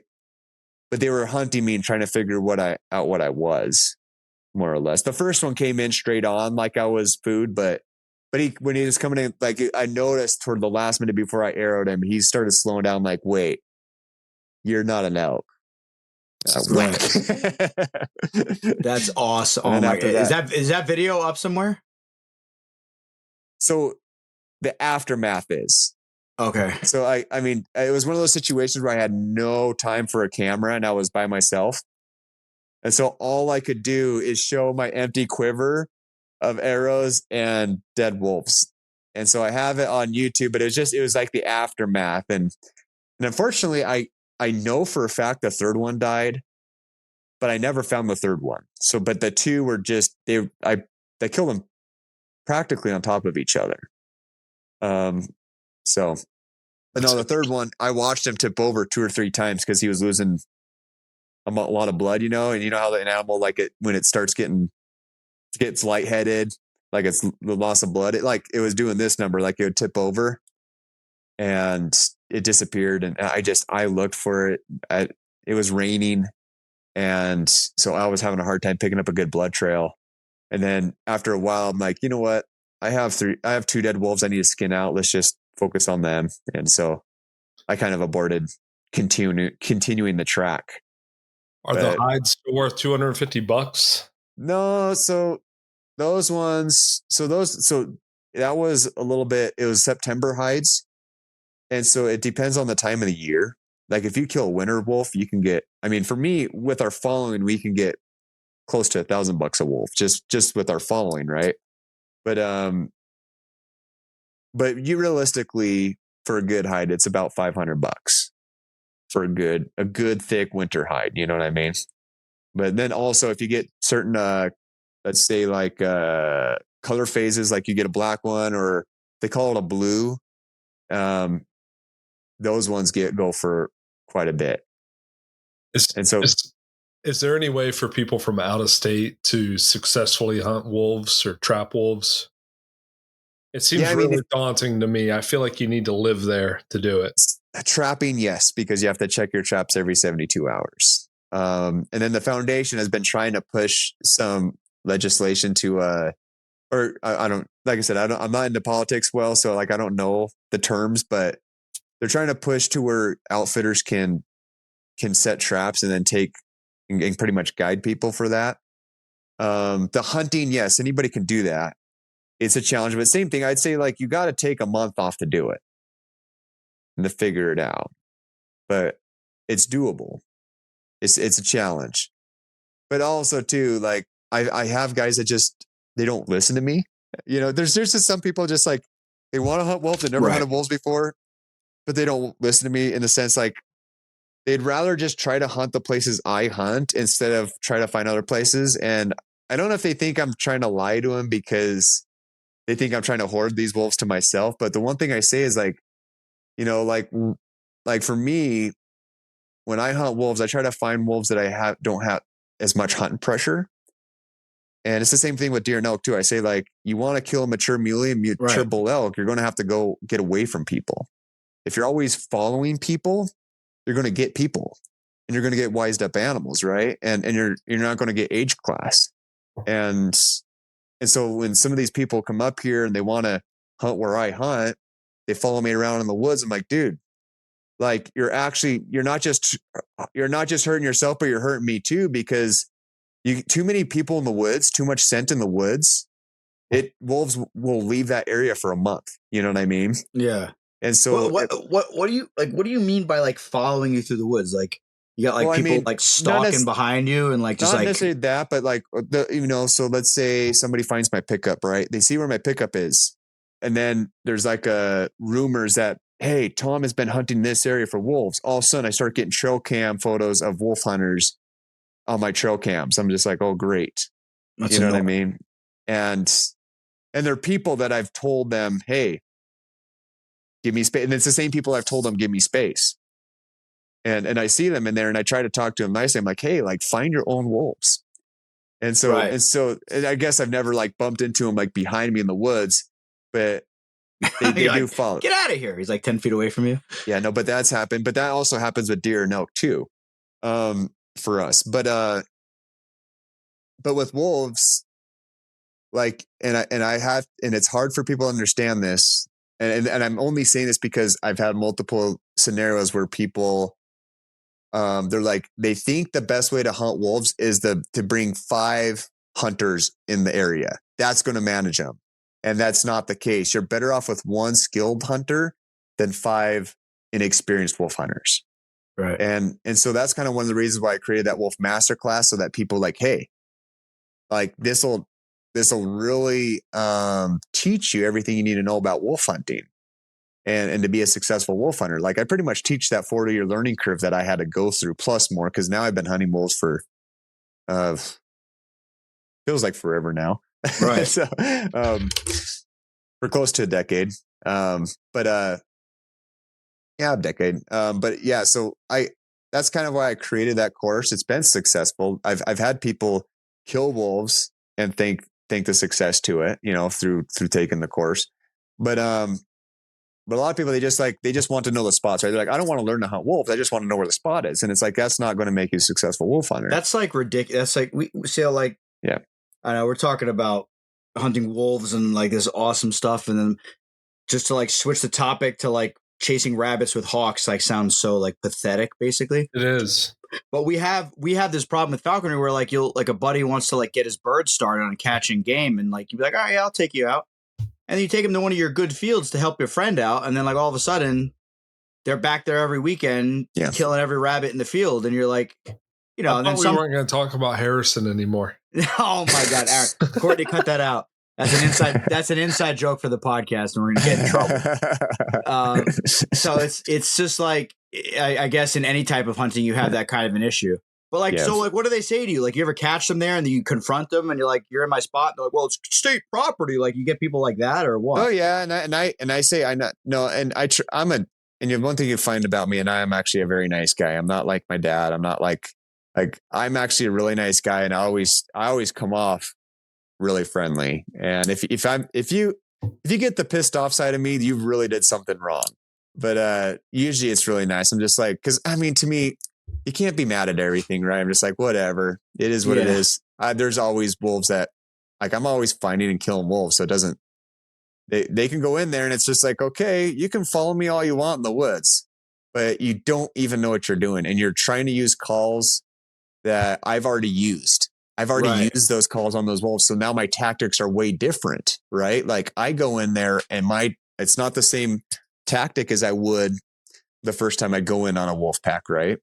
So anytime I find a new wolf pack, I go through my original tactics that I do teach on the masterclass. And then I have like more advanced tactics that I do later on where I'm like, okay, well now the calls aren't even working anymore. So now I got to hunt them differently. And that's kind of how I killed that white male. He was a wised up pack. And I was like, I really couldn't even call him anymore. And so it was a combination of things, from hunting their escape routes, from just trying to get them just to give me a slight location. And, but I eventually, but it just patterning them. I patterned them like a whitetail, figured out their routes. And then when he saw me and when we locked eyes, he knew he messed up. Oh. It was the best look. It was just like, and he just stood there. He's just like, okay, you got me. Boom. Oh man. That's awesome, man. That's so awesome. Yeah. Anybody who's small game hunts where there's too many coyotes or foxes, and anybody who's hunted an area that's got, too many wolves or even black bears that'll do a number on the fawns and stuff. It's, I mean, to be a hunter and be against predator hunting is just like the most asinine thing on the face of the earth. Yeah. You know what I mean? It's just ridiculous. Like you can't say that you want to keep, I hunt to keep the numbers in check, or, and then somebody kills a wolf and they're like, oh, well, I would never do that. It's like, you're just a moron at that. You're an idiot. Like you really are. Like, you know what I mean? Yeah. And that's one thing I always say is just like, I eat elk, so I hunt wolves, right? Like that's the thing. Like you don't eat a wolf. So why do you hunt it? Cause I eat elk. That's why I hunt wolves. I eat muleys. That's why I hunt wolves. I eat moose. That's why I hunt wolves. Yeah. Yeah. Like it's like we want to make a good impression to the general public. At the same time, like, I don't have to eat everything that I kill. Like you can, like there's a reason behind it. Yeah. Like I don't owe you an explanation either. It's like, If you have a rat infestation in your house, do you have to eat those rats? You got to put them on a shish kebab. Every single one you kill, you got to freaking eat that cockroaches. Sucker. I mean, according to the environmentalist, every living creature that's not a human is all at the same level, right? And so I mean, that's, to me, I'm like, it's management. Like someone's home. So like someone in the city, for example, their home is their apartment. I hardly spend time in this. Like my home is a place for my head and for me to sleep. And that's it. Yep. Like my home is the mountains. That's my home. And I honestly sleep more comfortably in a tent, in a sleeping bag, than I do in my own bed, because I do so much of it. Right. And so that is my home. And wolves at the time when we had them in a high population, it felt like a roach infestation. It felt like a plague on four legs. Like it really did. And it was just like, no matter what we did, it's just like, it seemed like it wasn't enough management. Right. And now, as like I said, it's just finally, I mean, and I say this now, finally we got a hold of them. Right. And it's been a couple years. It's been 2 years now since I feel like the numbers have been fairly at a very sustainable level. But as of recently, all of a sudden, these packs have just showed up out of nowhere. I'm like, where did this pack come from? Where did this pack? And so I'm like I said, I was like earlier on, I said, a part of me is like, dang, they're coming back. But secret, I'm like, right. I got wolves to hunt. It sounds like as long as you can hunt them, you can have the best of both worlds, though. You can have some wolf populations and you still have enough game to hunt. Yeah, because I mean, exactly, and realistically, as much as a lot of people don't want to admit it, they are here to stay. You're not going to eradicate them. People are freaking out that Idaho is like, oh, we're trying to get rid of 90% of the wolves, and so they were thinking there was just going to be this massive eradication. Right? This was 4 years ago. We're still have more wolves than we know what to handle. Right? Like they're above objective, way above objective. Like realistically, the numbers need to be in half for it to be a healthy, sustainable level throughout the entire state of Idaho. And there should probably be wolves there, right? What is that? There should probably be wolves there. What do you mean by that? Like as far as the natural history is concerned of Idaho, wolves? There should be wolves in Idaho. Oh, I thought you were naming them like a category, like like the letter B. No. Yeah. No, so and then I also have my theories of that too, and these are just theories. So again, I'm more than happy to say like this is facts, this is theory. Like my experiences and wolf behavior, I consider as facts. this is a theory of mine, so I'm willing to say it. I don't believe we did have wolves in our part of Idaho, at least. I think certain parts of Idaho, sure. But in the Rocky Mountains, it like, especially in these small little towns, like, we think of Idaho, we think of Boise, right? You think of these, but Idaho is made up of a lot of small little towns. Yeah. And in our small little town, you cannot tell me that that small amount of people that live there, my great grandfather lived here in the 1900s. So I'm very I know my history very well here. And he was one of the first that, settled here in this town. And there was no wolves. Right. Then. So who was out killing them? Was it just from them poisoning them and all that back, from hundreds of years ago? But there wasn't, but they weren't around. I mean, yeah, I guess they could have poisoned them, but they just weren't around. But also, too, think of this. There was no game either. There was a lot of game that wasn't around either. And so, so a lot of, I mean, it's hard to say what's happening, but I'll say this, that like things have changed. Nature has changed, but I consider it for the better. So but naturally, and a lot of it was the logging. We live in kind of a little more of a heavier forested area, and it really wasn't elk habitat until it was logged.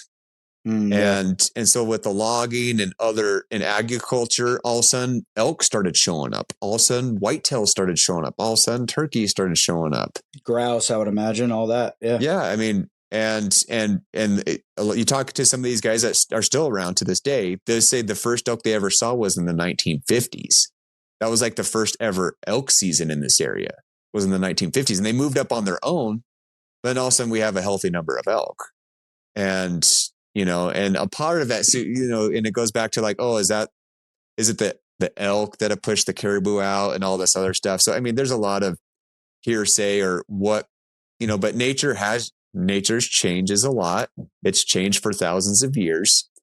And also we have to consider too, there's a lot of things to consider. And also you have to think about, we had 40 million buffalo in North America that we don't have around anymore to sustain large wolf numbers. We don't have that anymore. They would say Yellowstone's sustainable.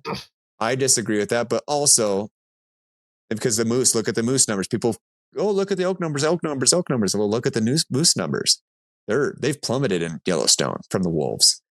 But they have buffalo. How many, what other parts in North America have buffalo?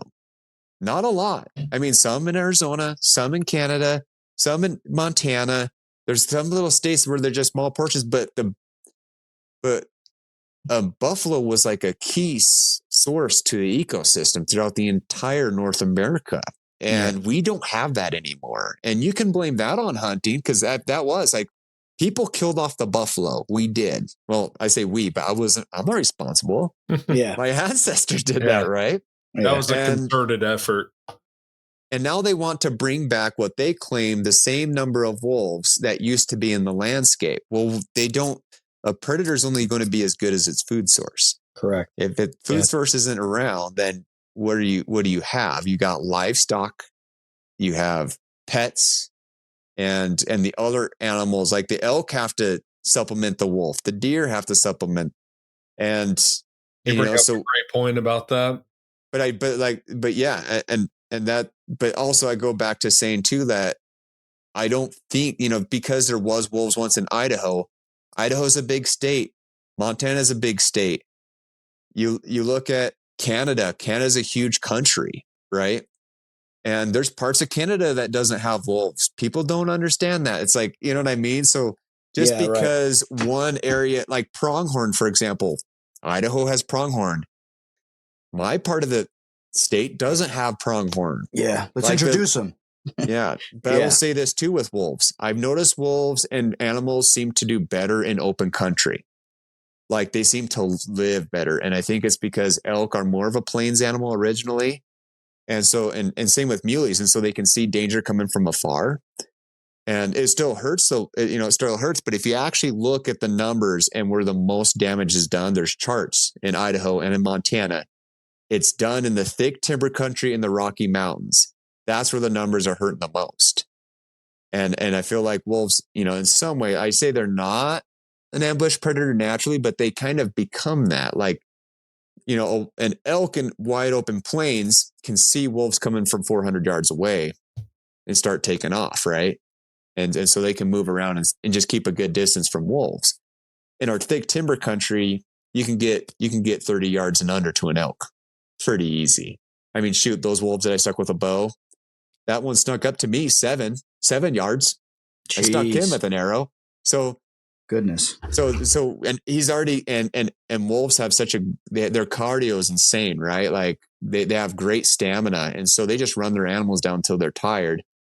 An elk has a little more of a leadway if the chase starts at 400, 300 yards. But what about 20 yards? Right. Yeah, it's a good point. So there's a lot that goes through my head. But like I said, there's just a lot of hearsay. There's a lot of theories. You're going to hear people say they released the wrong wolf. But it comes down to this. Right. All that I can really vouch for and talk about is this is the behavior that I've noticed with wolves. That I can tell you exactly like if a wolf is howling, I can tell you what that howl means. And that helps me with the success and how I kill him. It's like, okay, well, he's actually knows, he knows the gig is up. I can tell that, or he thinks I'm another wolf. I can tell it just on the howl. Right. Interesting. And so, but there's a lot it's still such a complex language. I don't know everything, but I know enough to kill. And that's what's important. And that must be cool. That must be cool to hear that in the wild, though. It's wild. To be out there and to hear wolves sounding off in the distance. It's a thrill. It's a thrill when you're in the middle of it. And I've got to the point where I'm not afraid to be in the middle of it. Like, and they feel comfortable in the heavy timber too. And so do I. So bring it. I've killed a lot of deer and elk point blank in the timber. Come at me. But they, like I said, they're not like an ambush predator. They like to know their target. I feel like anytime I've had a wolf, I've had him bark at me. I've had him growl at me. I've had him show somewhat of aggression. But I still can't really say to this day that I've had one like that was actually trying to kill me, And do you know anybody that's been in that situation where they're like, I really thought it was going to come after me? They all do. Most people do. They all like a lot of people think that you're saying. They get scared. They see wolves coming in at them and they freak out. But nobody's been killed that you know of. No, there's just been some pretty scary situations in BC, in British Columbia and stuff. And there was a kill in Alaska. Usually when it happens, it's someone with their dog. It's like with their pet, and because wolves are very territorial. So it's usually when you have a dog with you is when, and so usually, so for all those who love to take your little Fifi out for a walk, be careful out there. Cause I don't care how small it is. A wolf deems it as a threat in their territory and will try to kill it. Yeah. But that's very interesting. Yeah, that's it. So then they come in to kill there was like a lady like 2 or 3 years ago, in my area, she was taking her trash out and she was walking her dog with her. And the bear came in because, the bears in my area, they're just like, they have no fear of humans. And it's not good in here in New Jersey. Yes. And it went after the dog and then subsequently went after her and scratched her up pretty good. And I think she lived. I actually, believe it or not, what was it, Aaron? 2 weeks ago? 3 weeks ago? My best hunting dog was killed in a brush pile by a black bear. It was denning in there. Yeah, we didn't know it was in there. And she was upwind and working the brush pile, and the bear was denning downwind. And she came around, I guess, she's a dachshund, working the cover, trying to flush out a rabbit, and came around the turn, and the bear was right in front of her. And she just went to bark at it. It was like a bark and a half and silence and a squeal. And then bear lumbers out right under my feet because I was on the top. And it's just, and we had a biologist on, of the former New Jersey head bear biologist on the show, and he fully admitted there's too many bears in New Jersey. The density is too high. Yeah. We need to increase the number. And then he explained to us in a very diplomatic way that there's very much resistance at the higher ups on letting the biologists do their job and set the quotas and fill the quotas. And that's mostly what we fight too. And so Right. like a lot of people want to blame them and they're really not to blame. They're not. And even like, it's funny when the news comes out, I'm just like, how, like, cause the wildlife biologist still told me, yeah, like we have a wolf problem. And then when it get, like I said, with the moose, and then it gets the news that it's ticks and climate change that's killing it. And then I'm like, that's nothing that the wildlife biologist told me.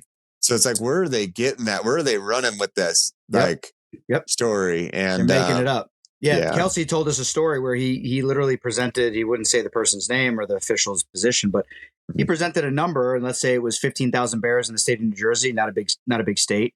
And he literally presented it to them in his meeting, and the guy took a napkin off the table casually, wrote a number on the napkin, slid it across the table, and said, "This is how many bears are in New Jersey, and if there's a different number on your report, you're fired."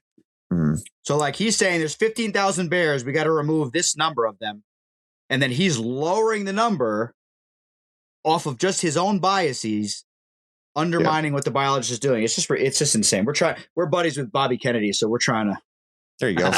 we're trying to weasel our way in and have Bobby get in there. I don't know if he's going to have time, but get him in there and clean house in the the fish and wildlife departments throughout the country. There you go. I don't know if it's going to happen, but at least it's a good chance. I have one other question for you, Aaron. Unless you have one other question. I was curious at what all you use off of the wolves that you shoot and trap. Skull hide. That's about it. You can't do anything with the meat. It's gross. You can't eat it? I'm not even going to try. Like, I had a friend who tried to eat coyote, and he said it tasted like carrion. Really? Yeah, coyote I wouldn't eat. I feel like I'd eat a wolf. I'd try to eat a wolf at least. I would eat a coyote before a wolf. Really? Like, yeah. So the first wolf I ever killed, that one I was telling you about, I was like, did it get in a skunk den? It was so rank and nasty. And then when I got to it and touched its fur, and even in the middle of winter, these little flies flew off it. And when you're skinning it out, you see all these little worms in the meat. The funny thing is, that's been about pretty much every single story with every single wolf I kill. Every single wolf, I'm like, that's not a skunk. That is just the normal stench of a wolf. Wolves are so nasty. So I was telling you about that one that our buddy killed on our logging job. And he drove up to the logging job. It never left the back of his pickup. And we're like, oh, nice. He got the alpha. Sweet deal, And we left. 2 days, if you stood in that spot, you could still smell the rank of that alpha. Wow. Right there. It just rakes so bad. The only good smelling wolf I shot was that white one. That was one of the very few where I was just like, wow, there's no stink on this thing. And I don't know why. And I'm like, it was probably the least smelliest wolf. That was one that I probably would have considered trying, but he also had just like, I don't know, he was eating really good too. So he wasn't eating nasty. Like he had fresh meat in his belly. It was a fat thing. Just, yeah. So do you ever hunt them in Alaska, or is it just your home? Out of Montana. So my brother-in-law and sister, they've hunted and killed them up there. So they've killed them. And he does more trapping than I did. Like, honestly, like my trapping is very minimal. Like I do more hunting. Like I'm more of a hunter with wolves, but the trapping is more Travis. Like, Travis has trapped a few. Out of Montana, I've trapped a lot up there. And then other methods as well. So what type of traps are you using? So the ones that we're running right now are BR9s, footholds, and they're a bigger trap and foothold. And but we just got 3 of those, and there's and Travis. Well, so for the P post right now, it's a drag. So I'll be tracking a wolf if he hooks on that. So you've never gotten one on a P post? No, Trav has. How long can they drag? I mean, they could drag. Sometimes they can make huge drags, can't they? They can. Why do a drag and not stake it out or tie it off? If there's not really a place to do it, it's the problem. Okay. It's just like that ground it's just so rocky. It's so rocky, and you stand up messing so much, you start putting your scent everywhere. Good point. Yeah, that's a good point. Yeah, and then also too, if you're like close to a road system, it's not the fact like you can be far enough off the road where it's not a big deal. Like you're not breaking any rules. The problem is if somebody drives by and sees your wolf and what they'll do. And so some people, I mean, it's sad, but like, cause we're all on the same team, right? All hunters, but people will shoot the wolf and steal the wolf. They've done that, or someone tries to release it, or they just harass it, mess with your trap. So you could do a drag, wolf gets in it, then it drags it off the main road. Then you deal with it wherever else too. So, but again, same thing for anyone that's listening. Make sure to check all the laws and regulations in your area because like every state has their own rules on how close you can set to the road, what you can use for bait. With like dirt hole sets in Idaho, you can use bait in the dirt hole, but it's the terms are non-visible bait. So the bait cannot be seen because they don't want ravens or eagles getting caught in the foothold. Right. Right. So, but you can have baits, but the traps has to be far enough away. So kind of what I'm doing right now is I have a combination of roadkill and then I call it a wolf popsicle. And I learned this from the Canadians. So I got a tote, chop up a bunch of roadkill, and it got cold. It was in the negatives here. And I filled it up with water. It can't be treated water. Filled it up, let it freeze. And now you got this big wolf popsicle. And the thing is, what happens when you just leave roadkill out in the woods that, the ravens can clean up a deer in a day. You know what I mean? And the eagles. And so someone like I was telling you who is a full-time trapper, like our buddy who's a full-time trapper, he's getting roadkill every single day and trying to keep his traps, his trap area, his areas he's trapping full so that the wolves consistently move in and get close to his traps. But got it. But anyways, it's just less maintenance when you can freeze a bunch of wolf meat scraps because it takes them a long time to get to it, as well as the ravens, right? So I got that popsicle, and I set it out there 3 weeks ago, and it's still there. And the coyotes, the wolves haven't really got into it yet, but the coyotes got into it pretty hard. The wolves are still really cautious of it, and just because that wolf pack is so wise, they've been hunted, trapped, and everything. So if you leave a footprint in the snow, they'll go the other way. So you have to be really careful. Right. Yeah. But that's a good thing regardless, though. I mean, like, you go to places where they hunt black bears consistently and you don't really see the same issues we have here in New Jersey. It's like, I had to spray, 2 years ago, not even 2 years, I think it was last spring. I had to spray a bear from from the top of my steps on my porch. Oh yeah. Yeah. Eating my trash. He comes right up to me, ears tucked, flicking his tongue in and out like this, came right to the bottom of the stairs. I just blasted him in the face and he ran away. And I'm like, that's not happening in an area where they're constantly being hunted. Like the bears aren't acting like that. You know what I mean? Yeah. We have a lot of bears, but they're hunted except our grizzlies. So we do have grizzly issues. And so we're kind of at a point too, we're trying to get them off the endangered species list. They were, and then the environmentalist groups got it back. They got it back on again. So, which is unfortunate. It is. But it's going back through a process again. Hopefully we can get them delisted so that we can hunt them because we have so many grizzlies right now. In the fall, I'll sometimes see more grizzlies than black bears hunting. And it's you have any issues with them? Yeah. And, honestly, so we were talking about being attacked. Your odds in being killed by a grizzly and a mountain lion are much higher than a wolf.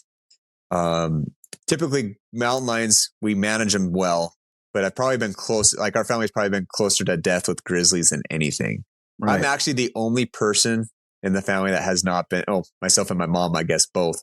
My mom doesn't spend a lot of, I'm the only one that spends a lot of time in the woods that hasn't been charged by grizz. My dad's been charged. My sister's been, my little brother and Travis had a pretty scary bear charge. Wasn't that with your sister also? I remember there was a very serious situation. Trevor and Tana, so my little brother, younger brother, Trevor and Tana had that charge. Yeah. That's on video. Travis, this before we ever started Stuck in the Rut, Travis got charged and he had to shoot 2 bears. It was a sow. It was the cubs. Like the cubs were hunting, so they were ahead of the mom and they were chasing caribou. And Travis was shed hunting. He had a pack board full of caribou antlers. And the cubs and what he saw, come over the hill, over the rise, it looked like full grown bears. Right. And he's like, holy crap. And so they come running at him. He had to shoot one of the cubs. And he's like, what are these bears doing in a pack? This is random, right? Like I've never, and so that one was rolling down the hill. Then mama comes around the corner. He's like, oh crap. That's not a group of full grown bears. That was a cub. And, and obviously Alaska grizzlies are 10 times bigger than our lower 48 grizzlies. Yeah. There's like, holy smokes, this is what, so anyways, he sees the mama, and then the mama charges him because the mama sees a baby, one of her babies dead, and so Travis had to shoot her too. What, so he had just a pistol on him? No, 3.7. No. So thank goodness he had it. Was it a 375? It's a bigger, I don't even remember exactly, but it's like 375, I think. And, he couldn't get the pistol across the Canadian line when he had to work in Alaska at the time. So this was back in the day. And so, this is kind of how we got the bug of Alaska in the first place. Was Travis, when he first got out of high school, he picked up a job up there. And so he drove up there and he's like, oh, I'll do some shed hunting. And the only gun he was allowed to bring across the Canadian line was a rifle. And he packed it with him while he was shed hunting. So thank goodness he did. Otherwise, and he did everything proper. So, and that's why he went to the fishing game. He said, this is what happened. Pretty much the response back he got was, yeah, this happens. It's Alaska. They're like, they didn't try to string him up and investigate the whole thing. And he did have a scenario, but it got resolved quickly. Okay, good. Where it was hearsay, so he got it resolved, and then a couple weeks later, and it was just a guy that was nosy, and I won't give the name. I try to respect people, but it was a fish and game officer in Idaho who was sticking his business where he shouldn't have had it, right? Right. And so he called the Alaska Fish and Game and told them to recheck Travis. And, Travis at that point, he's never had Travis has a clean record. It's not like he has a target on his head. Right. Right. But it was just a guy that was nosy and shouldn't have been there. Right. None of your business. Right. So anyway, So Travis had to be, he was reinvestigated, and it didn't go anywhere. They just had to sit back down and question again. And then when Travis came back to Idaho, I watched him in a public place. It was the best. It was the best of all time. I watched him chew out that fish and game officer in a public setting. That's awesome. And he was beat red. And there was probably like 12 people around just listening to this conversation. That's awesome. And it was great. I was sitting there, and it was glorious. Yeah. It was glorious. Yeah. But, I would imagine that with your platform, because we noticed this with. This is before we had a platform too. Oh, so, okay. Yeah. Because I'm just saying, when you get a platform, then you get haters that are just purely jealous that start trying to make anonymous phone calls to try to get you in trouble and stuff like that. That's a common thing. Yeah. And it was, that crap happened even before, because we were known for killing stuff and I can't deny. I guess in some way that can give a target on your head if you're killing a lot of big stuff, right? Right. Yeah. And so our family killed big stuff. I had friends in high school that were like, "Oh yeah, you only kill that much crap if you're doing things illegal, right?" Right. And so you have people saying that nonsense, and so. But like I said, I have a clean record. Our family has a clean record. And, I guess if you look in my record, you probably caught me one time, you get tickets for I didn't have the proper stamp on my 4-wheeler, my fishing license was in my pickup and it should have been on my person. And so I got a warning, you know what I mean? It's just a bunch of piddly stuff, Yeah. But it's if you spend enough time in the woods, you're going to have, it's the same thing I say driving. If you do enough time driving, you're going to get a warning. You're going to get a ticket here and there, but you're not a criminal. Right. Exactly. You're just out in nature and you're just trying to enjoy nature, And so, but yeah, no. So that was, like I said, it didn't really go anywhere. That was, it tried to go somewhere and it didn't, Yeah. Some people are power hungry and they like to see people get prosecuted. Correct. Yeah, they love it. People love to call fishing game. Yeah. Well, no. So the 3 wolves, I got called on that, and I got questioned on that. Yeah, I forgot about that. I did get questioned on that. Yeah. After you made the video? Oh, I didn't make the video yet. I just I did a post on Facebook, and it got crazy. Like, and this was like, it got crazy amount of likes. But wolf hunting was still early on, so it was super touchy subject, and a lot of people thought wolf hunting was still illegal, right? Because they've been on the endangered species list for so long. And I think every single office in Idaho, every single headquarters, I mean, there's like a lot of different headquarters, right, throughout the state, and regional quarters, right? I don't know what the term is, but I think it's regional. Every single head office was called on me, every single office. And that time, so that was that fishing game officer. He was really chilled, good dude, love the guy to death. He questioned. He's like, I just need the story. What happened? I told him the story, and I'm like, why did you have to question me? He's like, well, people we have to question if somebody complains, right? People are saying you're doing stuff illegally, and I'm like, and they said a lot of people, and I'm like, really? And I was like.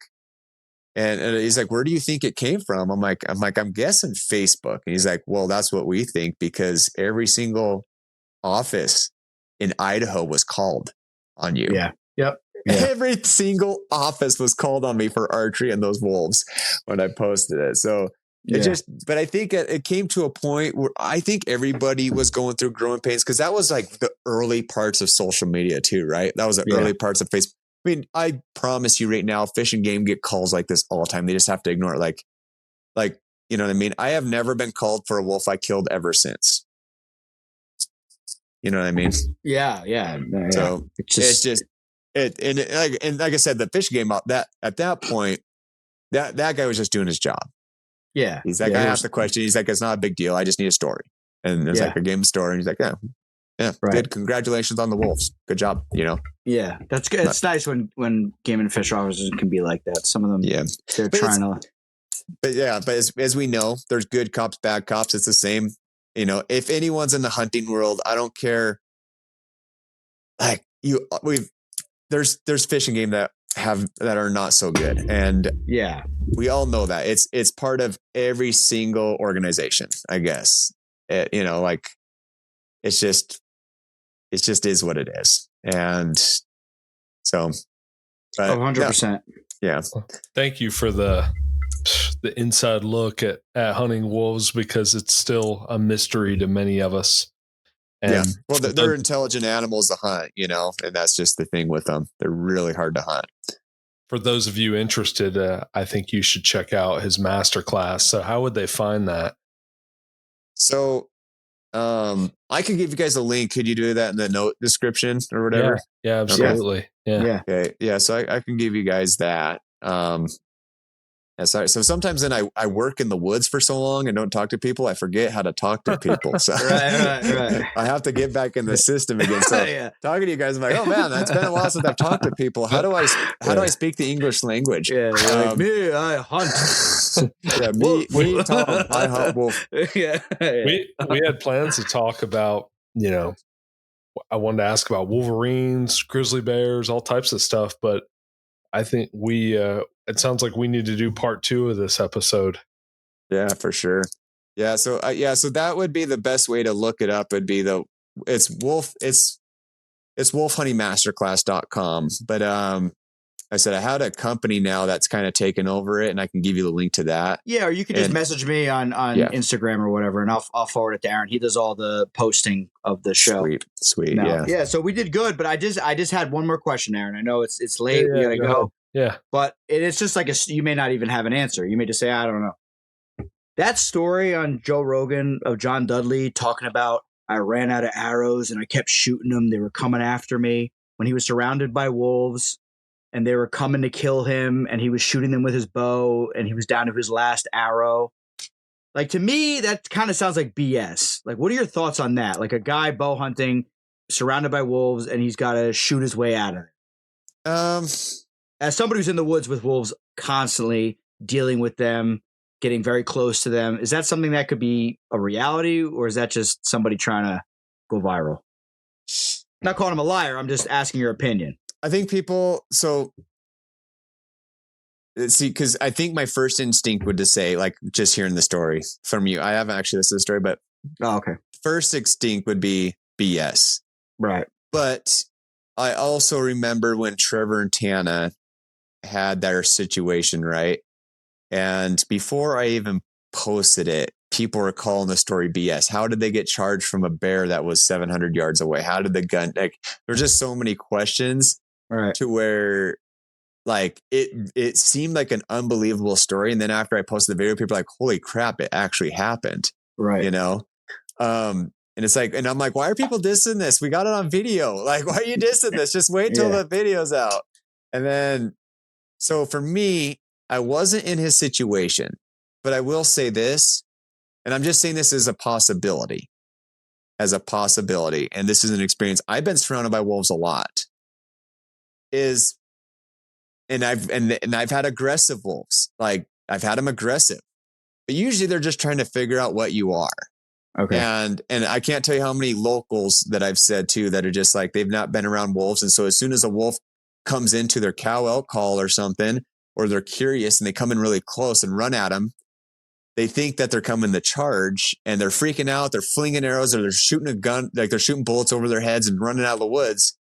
It's like, and I've hunted those same packs. I go and hunt that same pack, and yeah, they're like no fear. They have no fear of people, but at least when I was early on, I did actually have an encounter that kind of scared me. Like, it really scared me. But I think later on, now that I got older, I realized that I may have over questioned the situation. And I'll give you the example. And this story is going to sound unbelievable. Okay.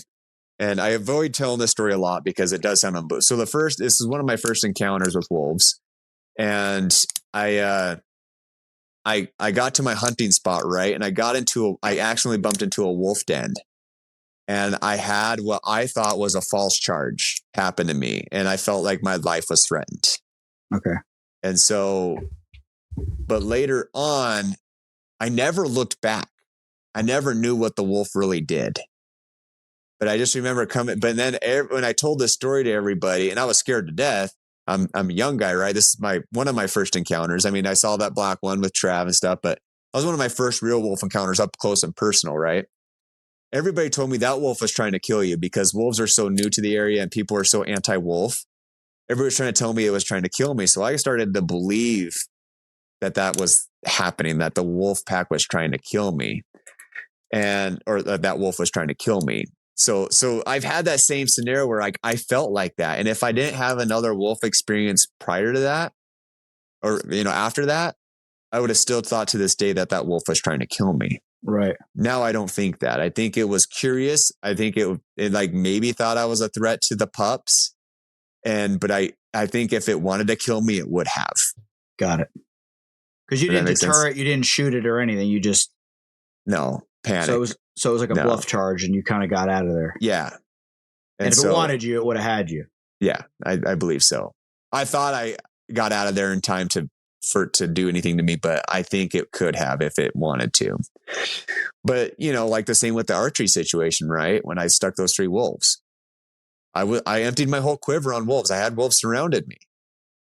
And then I have another scenario where we had a rifle in hand and we had wolves circling us and surrounding us. And I've even had a wolf just a couple steps away from me. I'm not talking about 7 yards. I'm talking about a couple steps away. Wow. They're just circling us, trying to figure out what's going on. And I've had so many encounters with wolves that were like, if they wanted to kill me, they would have. Right. I've had very aggressive alphas. That one that killed the 5 hounds, he was really aggressive when he came in. He was really close. He was under 10 yards. I don't know the exact yardage. I just knew he was point blank. Close enough when I pulled up my scope, and on the lowest power, his whole body filled up the scope. And, he was practically, he came in at a growl, like he wasn't happy with me. Right. So going back to that story, I'm not denying that story happened, The only thing that like may be questioned, again, I wasn't there. Right. And maybe the wolves were really hungry and they're like, I don't care what you are, we need to eat. But the only thing I question is what the intent of the wolves were. If they were just trying to figure out what he was, if they were just circling him. I said, they're not afraid to get close to you. If you ask me, what's your average shot at a wolf? It's under 30 yards. It is. It's under 30 yards. That's close. Yeah. And you know, more open country, it's probably farther because wolves keep a distance from people. But when you're in the heavy timber country, the wolves are really close. They get close and view you, right? And I've killed a lot under 10. So you got to think of that too. Right. Including those 4 that I shot, you know, with the rifle. It would be, I want to listen now that you told me, I'm going to have to listen to the podcast to see what happened to determine like what I think of it. And, you know, people did have issues with wolves in the day, you know, like if you're to think of like there is some history of people getting killed by wolves. Wasn't there a ceasefire in one of the world wars where in Poland or something, there was a ceasefire because the wolves kept killing so many people? They had those mega packs in other countries. And so like our wolves are, you know, they're obviously, we have a different wolf than the ones in other countries, but, and I do believe our wolves are bigger. At least the gray ones are, the gray wolves. But yeah, well, they had some that would wipe out villages, you know? Yeah, there's all kinds of good, crazy stories. Yeah, but these are stories, right? So like, I can only go based on experience, but yeah, I mean, no, there's a lot of stories of that. It was really cool when we met a guy in central Montana who had journals of his great grandfather and his wolf and bear encounters. It was pretty insane. Wow. And so. But wolves are, like I said, wolves are smart. They're intelligent, and perhaps if a wolf pack feels like he's like they have power over you, they'll try. So They still got to eat. But no, I got to listen to that story. That's interesting. I don't know if I really answered the question there. No, but you did answer because you're basically saying, I don't really know the situation, so I can only tell you what I've seen and experienced. So it was a good answer. Yeah. I think that just like, perhaps the question is like, I'm not doubting the experience because I've had a lot of cool experiences like that with wolves where they circle me. But the question is what's their intent? Were they trying to kill him? I feel like if they were trying to kill him, they would have. Right. The arrows, as long as it takes to pull another one out of the quiver and knock it and draw, like you'd have 3 on you already. I mean, you watch videos of a moose trying to stomp a wolf, and a wolf can do as the moose is trying to stomp the wolf goes under the legs and takes the calf out, right, and pulls it before the moose can even realize it. I mean, wolves, if they want to kill you, they can. Right. Yeah. They're really quick. You won't believe how fast they are and scooting and doing what they want to do. So, so anyways, great stuff, man. That was excellent. That was a good, I think that was a great answer. I guess it is really late for you. It's not late for me, but it's late for you guys. So yeah, it's getting late and Aaron's got school in the morning. He's got to counsel some children. There you go. And I got to lay some pipe. Yeah, there you go. Yeah. Man, Tom, thank you so much for coming on. This was great. Thank you so much. Thank you for having me. Yeah.